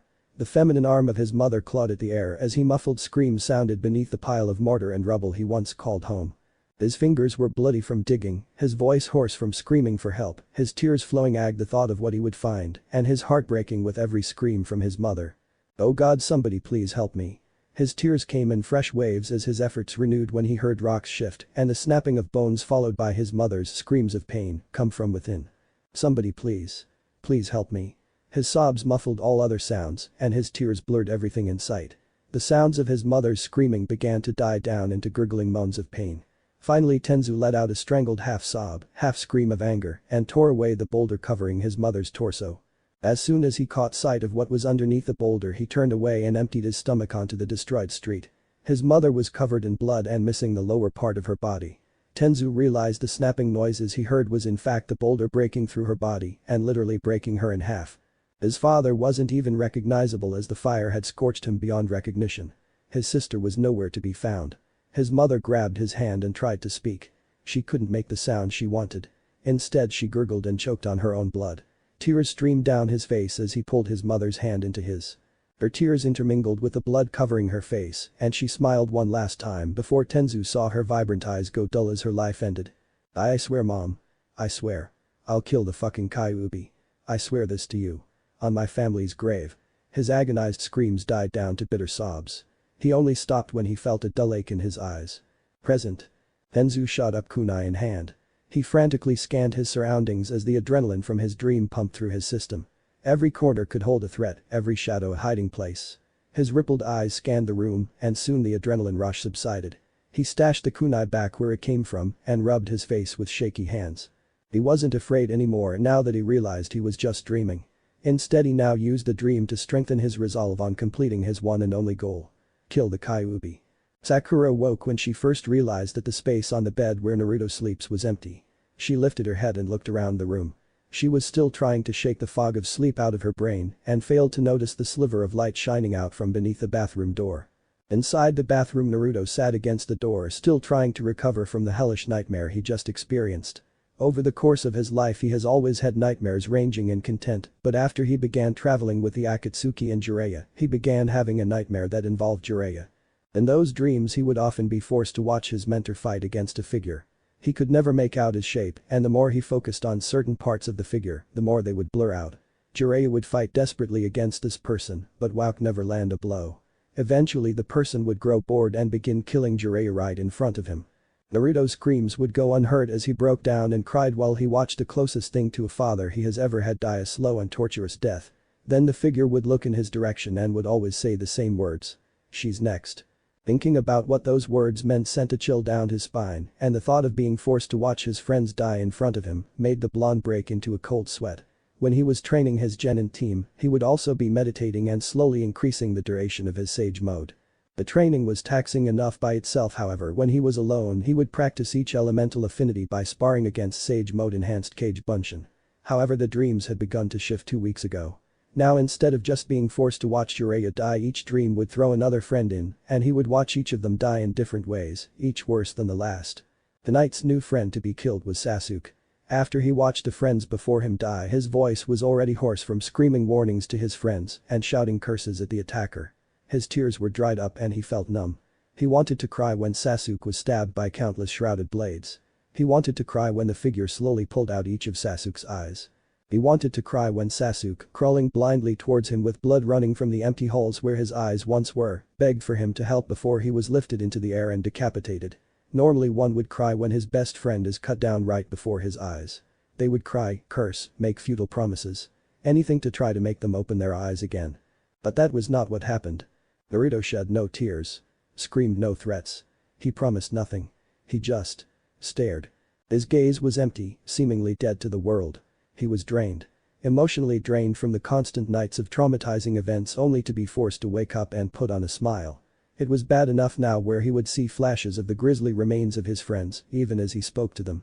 Their voices rang in his head crying out for help that was impossible to give. The cries of help would then shift to accusations. He would see their faces as they glare at him like the villagers once did.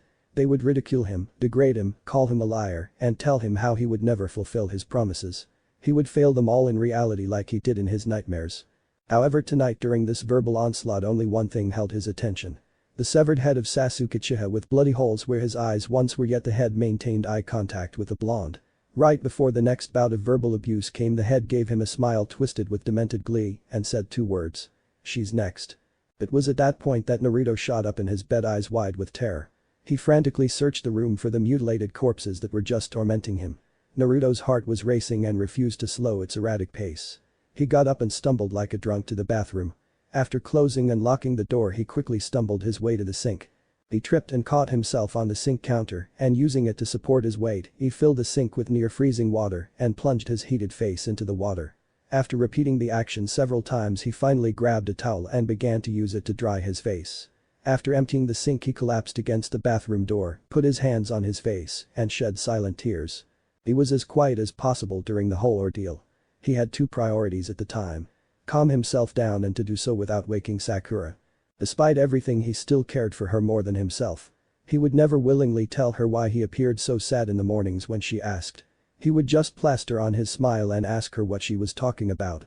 The first few times she would pry at him for information, but he would continually dodge the question and try to change the subject. He didn't want to make her worry about his problems. He would stay silent about it until the day he died if he could. Just as long as his little cherry blossom was happy. Sakura finally noticed a beam of light seeping out from under the door when she returned to the bedroom after checking the darkened house for him.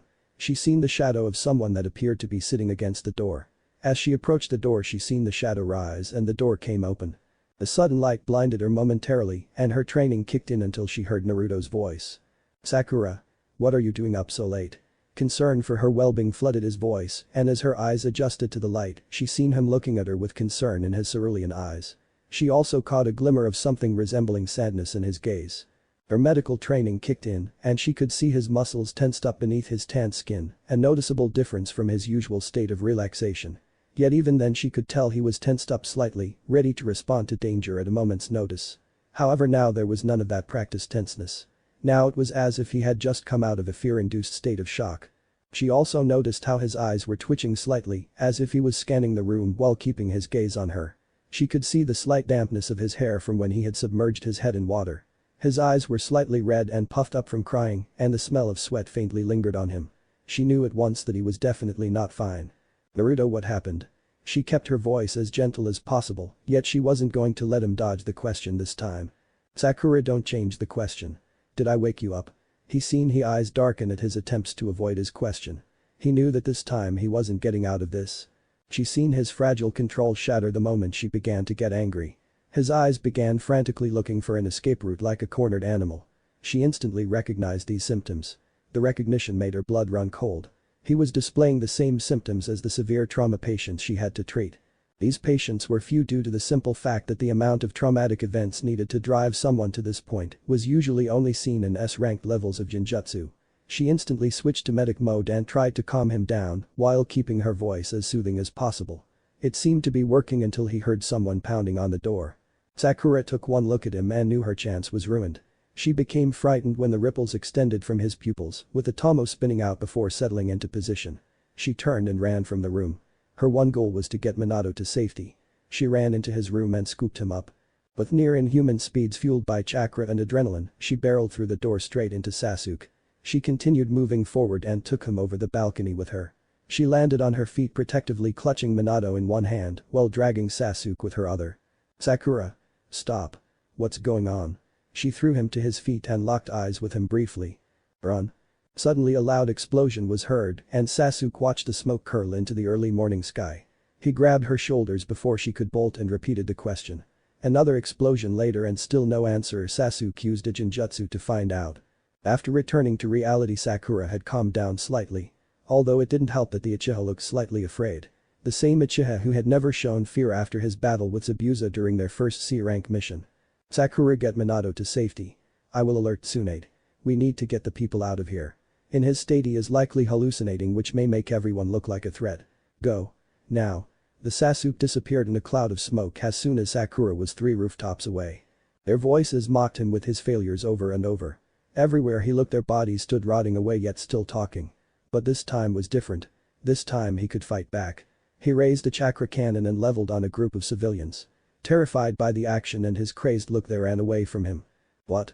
No more insults now that I can do something." He let out a crazed laugh and fired a shot. Before his attack hit the running corpses, another fell from the sky and absorbed the attack. He fired another at the rotting body with the same result. Now enraged, he went into Sage mode and charged.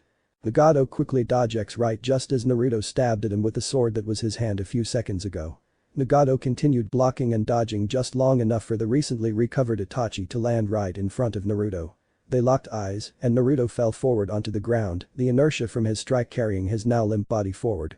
Itachi fell to one knee, his body still getting used to such high levels of strain again after doing nothing for months. Tsunade arrived moments later with Sakura. The Pinket had left Minato with her parents and hurried back. The other members of the Akatsuki arrived at the same time. Shinobi took watch on rooftops to ensure their Hokage's safety.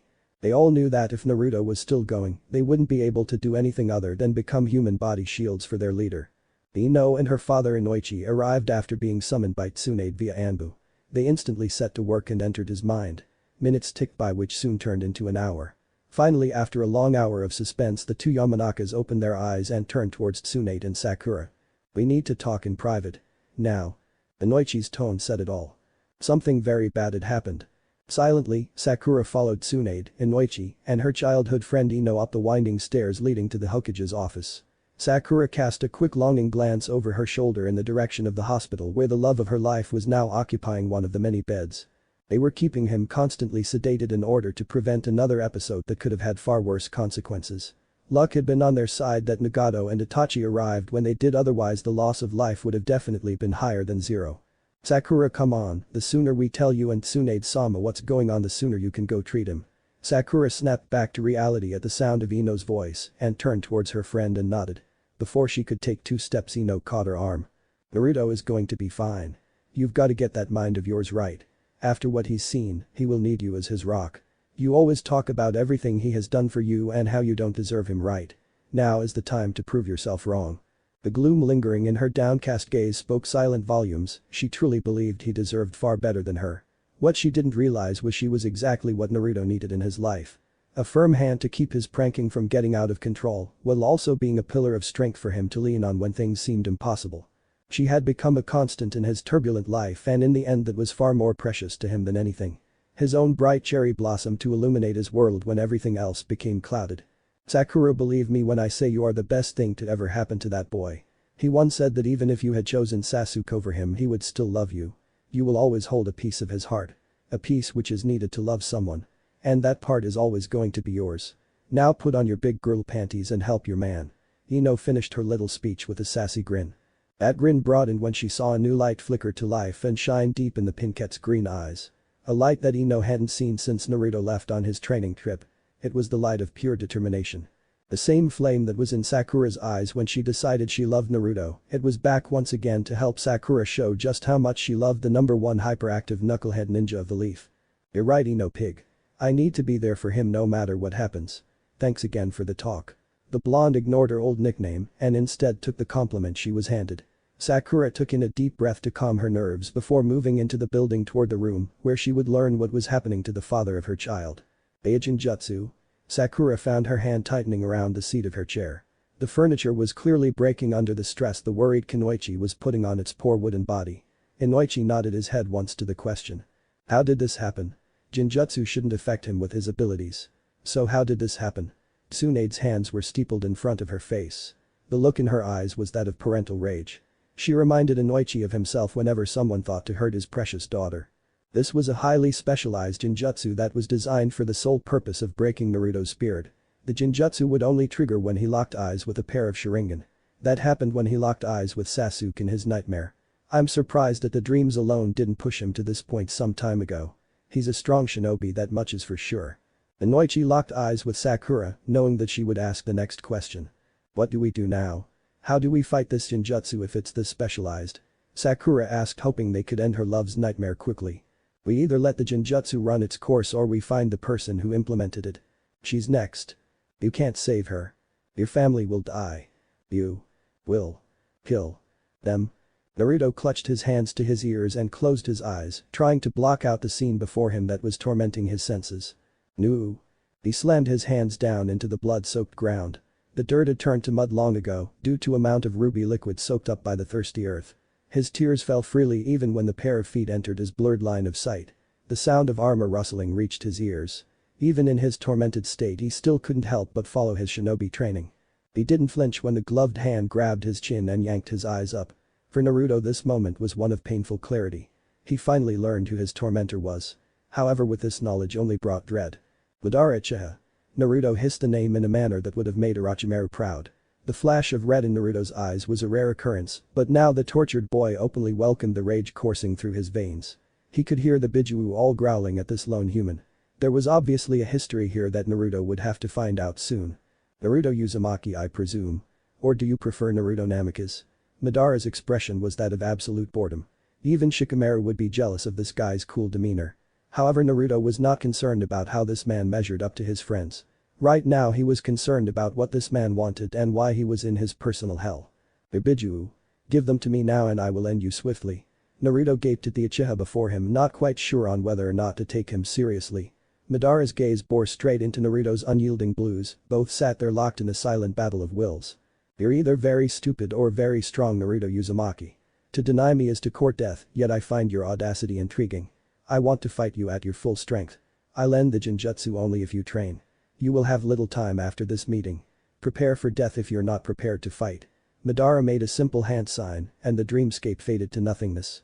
For the first time in a long time Naruto fell into peacefully beautiful sleep. You're getting careless again.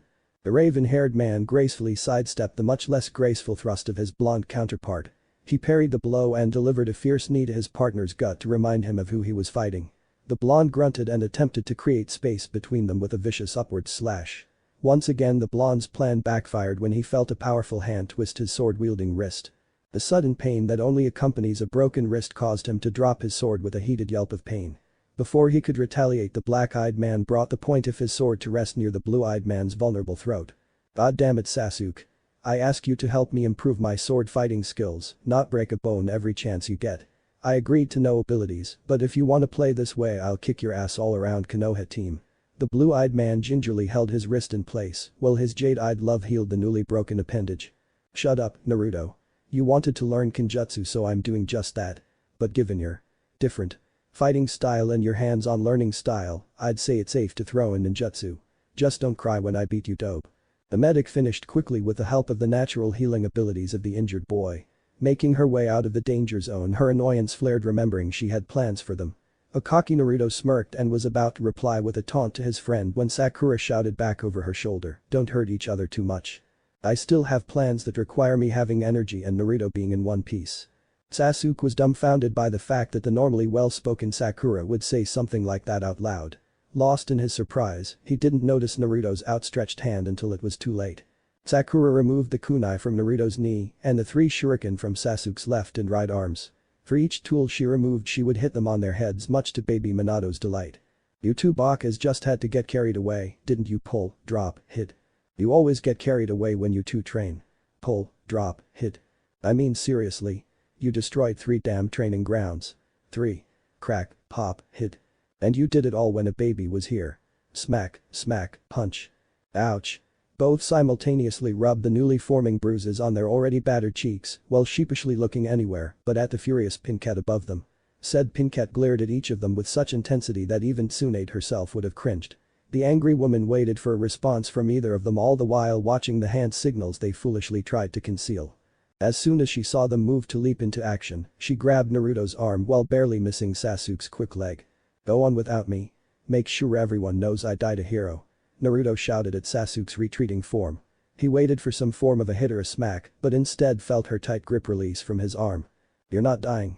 No, instead you're just not getting the surprise I had planned." She smiled and turned to begin walking away, baby carrier safely strapped to her back with sweet Minato fast asleep inside.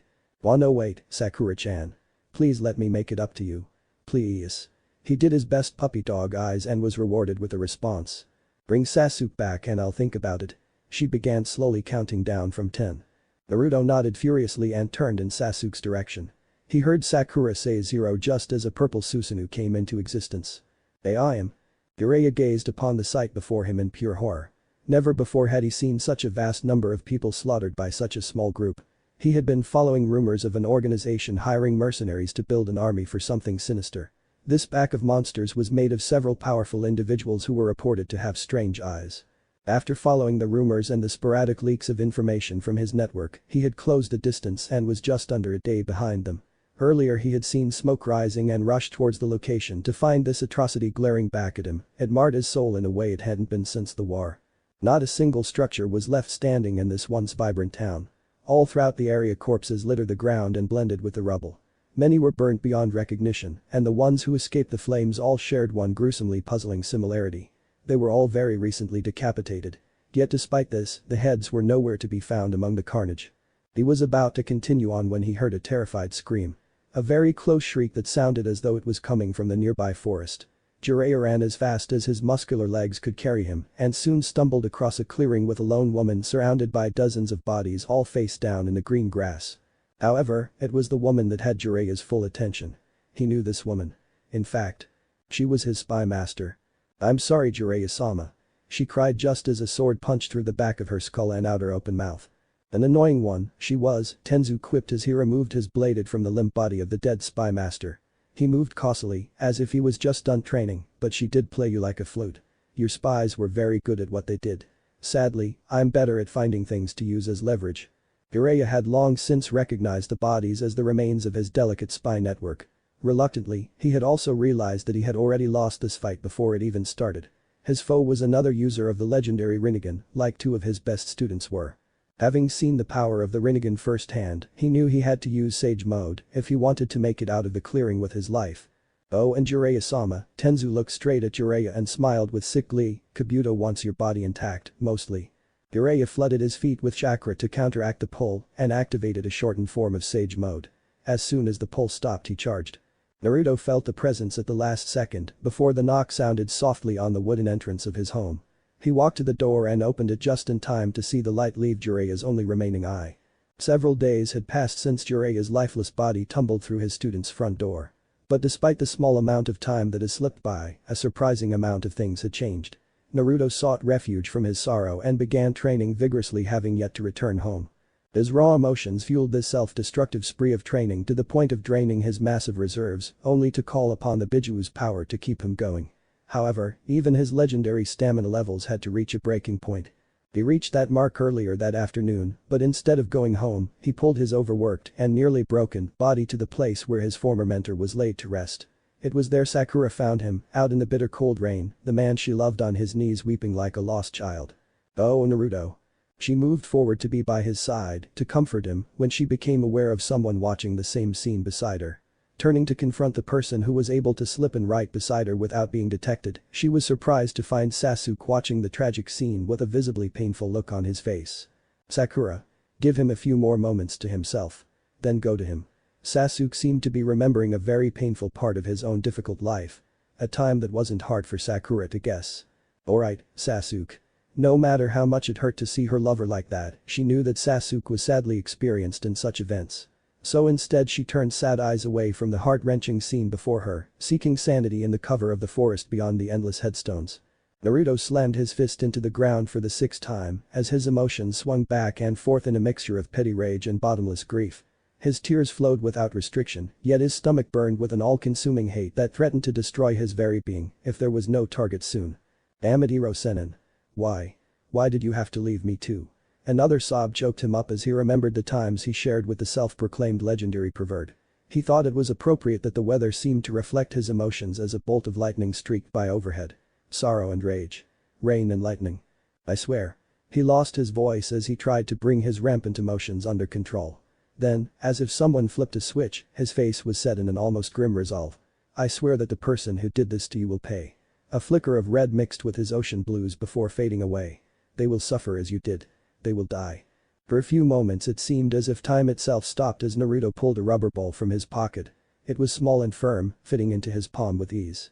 He regarded the last object Jiraiya ever gave him before he placed it on the ground in front of the tombstone. He stood and turned just as Sakura approached him. Come on Naruto. Let's go home. Naruto ducked under Sasuke's slash and grabbed the Uchiha's wrist, sidestepping and pulling him face first into Sakura's punishing fist. The snapping of the dark-haired boy's bones was heard clearly and Sakura's shock was evident on her face. Her shock grew when she felt a blade put to her neck. Aim, set, match. Naruto grinned at her. Time? Sakura called back to the sidelines where Naruto's old team sat as she moved to fix what she destroyed. 30 seconds. They called out in unison. Naruto turned to face his old team after he called it a day. He regarded them with sad eyes as the children made their way down the street towards the barbecue restaurant. Several weeks ago they were reassigned to a different sensei, so Naruto could train without distractions to face this upcoming threat. Although he knew it was the right decision, he still missed the good times they shared as one big happy dysfunctional family known as Team Uzumaki. Naruto, you gonna keep standing there or do you wanna come home tonight? He glanced over at Sakura's playful grin and smiled. I'm coming Sakura-chan. He glanced back down the road but could no longer see his former team. With a heavy sigh he turned and walked towards his house with his Rosette girlfriend beside him. The pieces are in position. The trap is set and everything is nearly ready. Now it comes down to Tsunade's last chance. If she only knew. The golden-eyed man smiled deviously while allowing his brain to travel routes that only his thoughts could follow. Pleasure fluttered in his black heart as he felt the time was coming of his glorious fight with Naruto was drawing near. However, today was not that day. Today was Madara-sama's chance to give Konoha the return of one of its founders in the only way he knew how. Death. Yet he was also looking for something very important to him. Something only he knew the location of. Something that was needed in order for their plans to succeed. That something resided where no one ever thought to look. And it will be theirs. The pieces are set. Let the fun begin. The sun was setting over Konoha to conclude yet another day of training. All around the village many younger couples were up and about either marveling at the magnificent sunset or enjoying some time out and about with each other. Among that later group is the one which Naruto and Sakura found themselves as they enjoyed a nostalgic meal at Ichiraku. Tucci and Am were telling stories to the two about Naruto and all the mischief he would cause when they were younger. This most recent one was about when the boy had painted the Hokage monument. That very day was when Naruto's life had changed forever. And the boy thought I would hide him from the Anbu. Tucci let out a hearty laugh while Sakura and Am found themselves wiping tears away from laughing so hard. Naruto's face held a slight tinge of pink, yet he too found himself laughing along with them. Naruto may have been a goof when he was younger, but two things have always remained the same with him. The older man's face had turned more serious, which caused a rapid shift in the atmosphere. Number one would be his dream of becoming Hokage. The man glanced at Naruto and smiled while Naruto just nodded with a grin. And number two is how much he has always loved you. The old man turned his gaze on Sakura who found it was her turn to blush. Well actually that's a lie Gigi. Everyone turned to look at Naruto with confusion written clearly on their faces.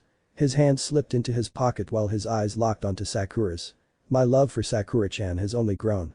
His smile was soft and kind while Sakura just held his hand with a similar smile adorning her face. Which is why. Slowly they became aware of a slow clap coming from the now drawn curtains of the shop. Now isn't that just pointless? Naruto let out a deep and frustrated growl. Not only was he pissed that the mood was effectively ruined, but moreover he was pissed that someone had the audacity to insult such a moment. He quickly slid off of his chair and turned on the man. He came face to face with the man who had tormented his dreams for months. Madara Uchiha. Naruto instantly let his eyes flare to life and he dropped down into his taijutsu stance. Sakura, get everyone out of here. Now. He heard the pincat begin moving everyone to a safe location, which allowed him to turn his full attention to the man in front of him. What do you want, Madara? Naruto glared evenly at the pair of Sharingan before him. Madara's mouth twitched slightly as he spoke. Simple, I want to dance. He suddenly appeared in front of Naruto and tried to grab his throat. Naruto pushed the arm up and placed his palm on Madara's chest. Without speaking, Madara felt the wave of power lift him off of the ground. He flipped over and landed smoothly with a slight smile. No one ever touches me. You may be able to dance after all. He started forward again and this time he began a flurry of kicks and punches which put Naruto on the defensive. He would weave and dodge what he could while blocking or deflecting the ones he could not. But even after all of his training against Rock Lee, he still wasn't prepared for the speed and power that Madara was able to bring to the table. The legendary Uchiha went for a punch to Naruto's face which the blonde predictably tried to dodge. At the last second a skeletal blue fist materialized and was able to connect with the Uzumaki's cheek. The results were devastating as Naruto felt himself leave the ground and soar into the air. His world was blurry and everything was coming in threes. He landed back in the ramen stand in a pile of broken chairs and a destroyed counter. Naruto Uzumaki, I spared you from the Jinjutsu in the hopes you would give me an amusing fight. This however is pathetic. Maybe if I kill the pink-haired one. Madara turned and saw said Kunoichi several streets down evacuating a family of civilians. Before he could take a step in her direction, the Uchiha ancestor was hit from the side by a powerful Doton Jutsu. He slid several feet before he was able to secure his footing and face his opponent. Just as Kabuto said. Good. Naruto's ocean blue eyes were gone, in their stead a pair of molten red eyes glared back. Madara noticed the air becoming thick as Naruto tapped into the power of his strongest tenant yet. The 10 tails. The markings on his arms seemed to come to life as they peeled off of his skin and floated in bubbles above the back of his hands. His shirt was slowly shredding due to the sheer power being released. Windows shattered, walls cracked, and people gazed on in terror as they witnessed their hero embrace the power that the Juubi was offering him. You will not touch a single fucking hair on her head. I will fucking kill you. The speed at which the blonde moved was fast enough that even Madara's eternal Manjikyu Sharingan couldn't hope to keep up. The liquid wrapped around Naruto's fist and arms as he delivered blow after punishing blow to Madara's body and face. He swiped Madara's feet out from under him before grabbing his face in midair and slamming him into the unforgiving ground, but the force behind his attack was so great that even the earth caved in beneath the two combatants. However, before he can continue his barrage he heard a menacing laugh from behind him. Turning around his heart nearly stopped at the horrific sight before him. You must choose one, Naruto. You may have beaten my clone with your physical strength, but what of the strength of your heart, can you decide who lives? There in Madara's left hand was Sakura, suspended off of the ground by the madman's hand wrapped around her delicate throat, her feet desperately looking for leverage to get precious air back into her burning lungs. In his right hand was the one perfect thing he had ever created with the girl he always loved. His son, Minato. The helpless child's desperate cries almost too loud to hear above, his tiny limbs flailing because of the rough manner the stranger held him at the base of his skull. The gloved hand could easily snap the tiny child's neck. Choose now or they both die. Naruto sunk to his knees in despair as he observed the scene before him. Sakura was struggling desperately to take in the oxygen that the iron-like hand was depriving her from. She lashed out with kick after kick, but each one proved how futile her efforts were as Madara ignored the pathetic struggles of a desperate woman. The baby cried out in pain as Madara's harsh fingers held the small child suspended off the ground by only his tiny head. The wails emitting from his child drew tears as he watched it thrash its tiny arms about in an attempt to relieve the pain. Choose. Now. This is your final chance. The legendary Uchiha smirked slightly as the supposed Rakuto Sannin incarnate was practically breaking before his very eyes. The satisfaction was unimaginable. He basked in the euphoria that he was experiencing, which explained why he failed to notice the shadow creeping upon him. Time's up, Uzumaki. He smiled a smile of twisted satisfaction as he attempted to crush the life out of the two most precious people Naruto had. However, as soon as he tried he found he couldn't even flex his fingers by his own free will. Instead he found Ino Yamanaka and Hinata Hyuga helping Sakura stumble away with the baby secure in their arms. I see. The Nara shadow technique saved the day. Madara waited for his time as he exerted a massive amount of strength and chakra to start breaking the technique's hold over him. Naruto, take Sakura and run. You need to keep them safe. Don't argue either, we don't have the time for that. Informed Tsunade-sama of what's happening. Shikamaru found himself going to one knee as his strength was rapidly failing due to Madara's overwhelming power. Naruto stood to protest, but at that moment Nagato held out a single hand. I'm sorry Naruto, but it's for the best. Shinra Tensei. The force blew Naruto back just as an angry red barrier shot to the heavens, creating a dome that was meant to cage the combatants inside. Naruto wanted to help his comrades and friends, but as he got up Sakura grabbed his arm. Please Naruto. Please just listen. For me. Her emerald eyes were filled with terrified tears as she held Minato protectively to her still trembling frame. Ugly marks were becoming more visible on her throbbing throat where Madara had unforgivably held her. His mind was made up the moment she pleaded with him. No matter what, he would always protect her and his son. We need to get to Tsunade-bachan quick, then I'm taking you to the hospital. His rippled eyes stared into hers and the 9 tomos spun inwards as he deactivated his eyes. Sakura nodded and Naruto scooped her up before leaping away towards the Hokage tower. Shikamaru sighed in relief when he saw Naruto leap away. That was one less thing he had to account for, the wild card he couldn't predict. Now, he could focus all of his attention on what was about to happen. At that point, his jutsu had been completely destroyed and Madara moved his arms freely while flexing his fingers to ensure he had control. Well, since Naruto already knows his choice, I'll ask you. Which of you will die today? He smirked and waited for someone to charge. That someone ended up being Rock Lee as he quickly shot forward. Having already removed his weights, Lee was confident he would land at least a few good hits. Leaf Hurricane. The flurry of kicks Lee was about to unleash was halted when Madara grabbed his ankle mid-kick. Too slow. He spun the Taijutsu Extraordinaire around and used him as a club to smash into Choji before he grabbed Lee's upper leg with his other hand and used his knee to snap the green-clad shinobi's knee. The pain made Lee black out, but to be sure Madara ground his heel into the boy's ribs until the satisfying sounds of snapping were heard. His Sharingan picked up Neji charging from his left and Choji from his right. He leapt into the air at the last possible second, causing Choji's massive fist to slam into the Hyuga prodigy, immediately knocking him unconscious. I almost didn't notice you Uchiha, but you're still not good enough. Madara twisted around mid-flight and grabbed the hand holding the handle of his sword. He crushed the hand until the blade finally dropped from his limp and useless hand. Quickly snatching it up, Madara kicked Sasuke to the ground hard. Right as Sasuke landed, Madara slammed down onto Sasuke's stomach with his foot before leaping off of him, ignoring the blood that the young Uchiha coughed up. Madrid used the blade to make quick work of Choji who lay bleeding from several non-fatal wounds. He used a Sharingan Jinjutsu to neutralize both Ino and Hinata before moving on to Tenten. The weapon's mistress didn't stand a chance as Madara grabbed her by the face and slammed her into the ground, head first, causing a crater to form from the impact. Madara then twisted around and launched the sword straight into Shino's shoulder. Kiba charged forward and attempted to attack when Madara grabbed a discarded kunai and slammed it into Kiba's back. Quickly removing the blade, he sliced open the back of Kiba's knees before throwing the kunai into Akamaru's front leg. Jumping over the sliding hound, Madara landed beside Shino and pulled the blade from his shoulder before kicking him in the face and launching him into a brick wall. He then set his sights on Nagato. See Nagato, they had the choice on who will die. But no one answered. Guess I'll choose for them. He disappeared only to reappear in front of Kakashi, who was trying to get Sasuke on his feet. Grabbing the half-masked man, Madara stared straight into his eyes in order to activate his Jinjutsu. He tossed the now limp Kakashi aside and sighed. Without saying a word, he drove the sharp blade of Sasuke's own sword straight through the young Uchiha until only the hilt was showing. Before Nagato had a chance to utter a single jutsu, Madara vanished. Walking through the alley, a lone man found himself grinning, his golden eyes catching the light momentarily. Orders be damned. He said softly as he glared at Naruto standing near the third-floor window of the hospital room his love and child were being cared for in. Gazing up at the hospital window, Tenzu grinned. Naruto was, without a doubt, in the room, which made Tenzu's job that much easier. Tenzu glanced around to get a good view of his surroundings and any potential threats that could hinder him in achieving his goal.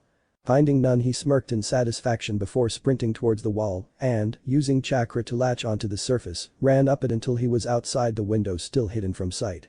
He glanced inside at the family within the room. Sakura was waving off a nurse while checking herself over.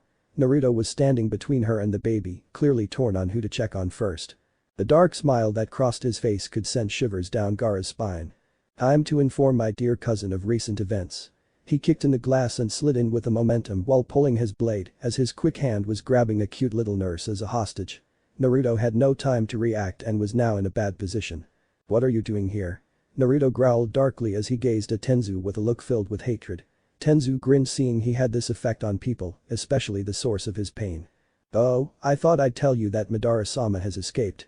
That in Sasuke Uchiha is critically injured, possibly dead." He shrugged lazily while smiling internally at Naruto's growing eyes as shock took over. "But I'm also here for you." He slid his blade across the nurse's throat and kicked her bleeding form into Naruto to knock his opponent off balance.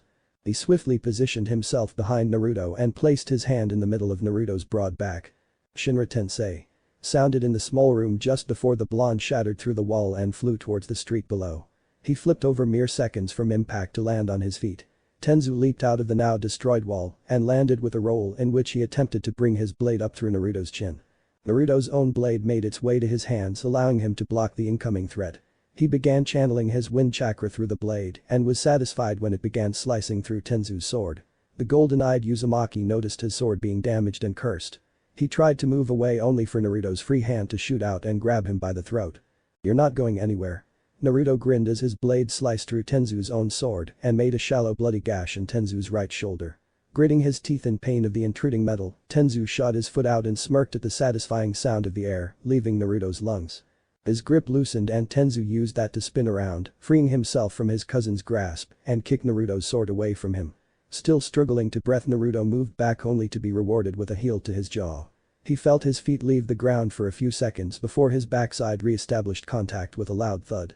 "Naruto, if this is all you can do then Madara-sama will obliterate you. You're the Jinchuriki for the Juubi, yet you don't use its power, come on and fight me." Tenzu knew Naruto was holding back. He hated the thought of it, so he began verbally provoking the blonde Uzumaki. The two ran at each other. Tenzu blocked an incoming punch while Naruto grabbed Tenzu's incoming hand. Naruto seized the moment by running up Tenzu's body and smashing his feet into Tenzu's face, forcing him to let go.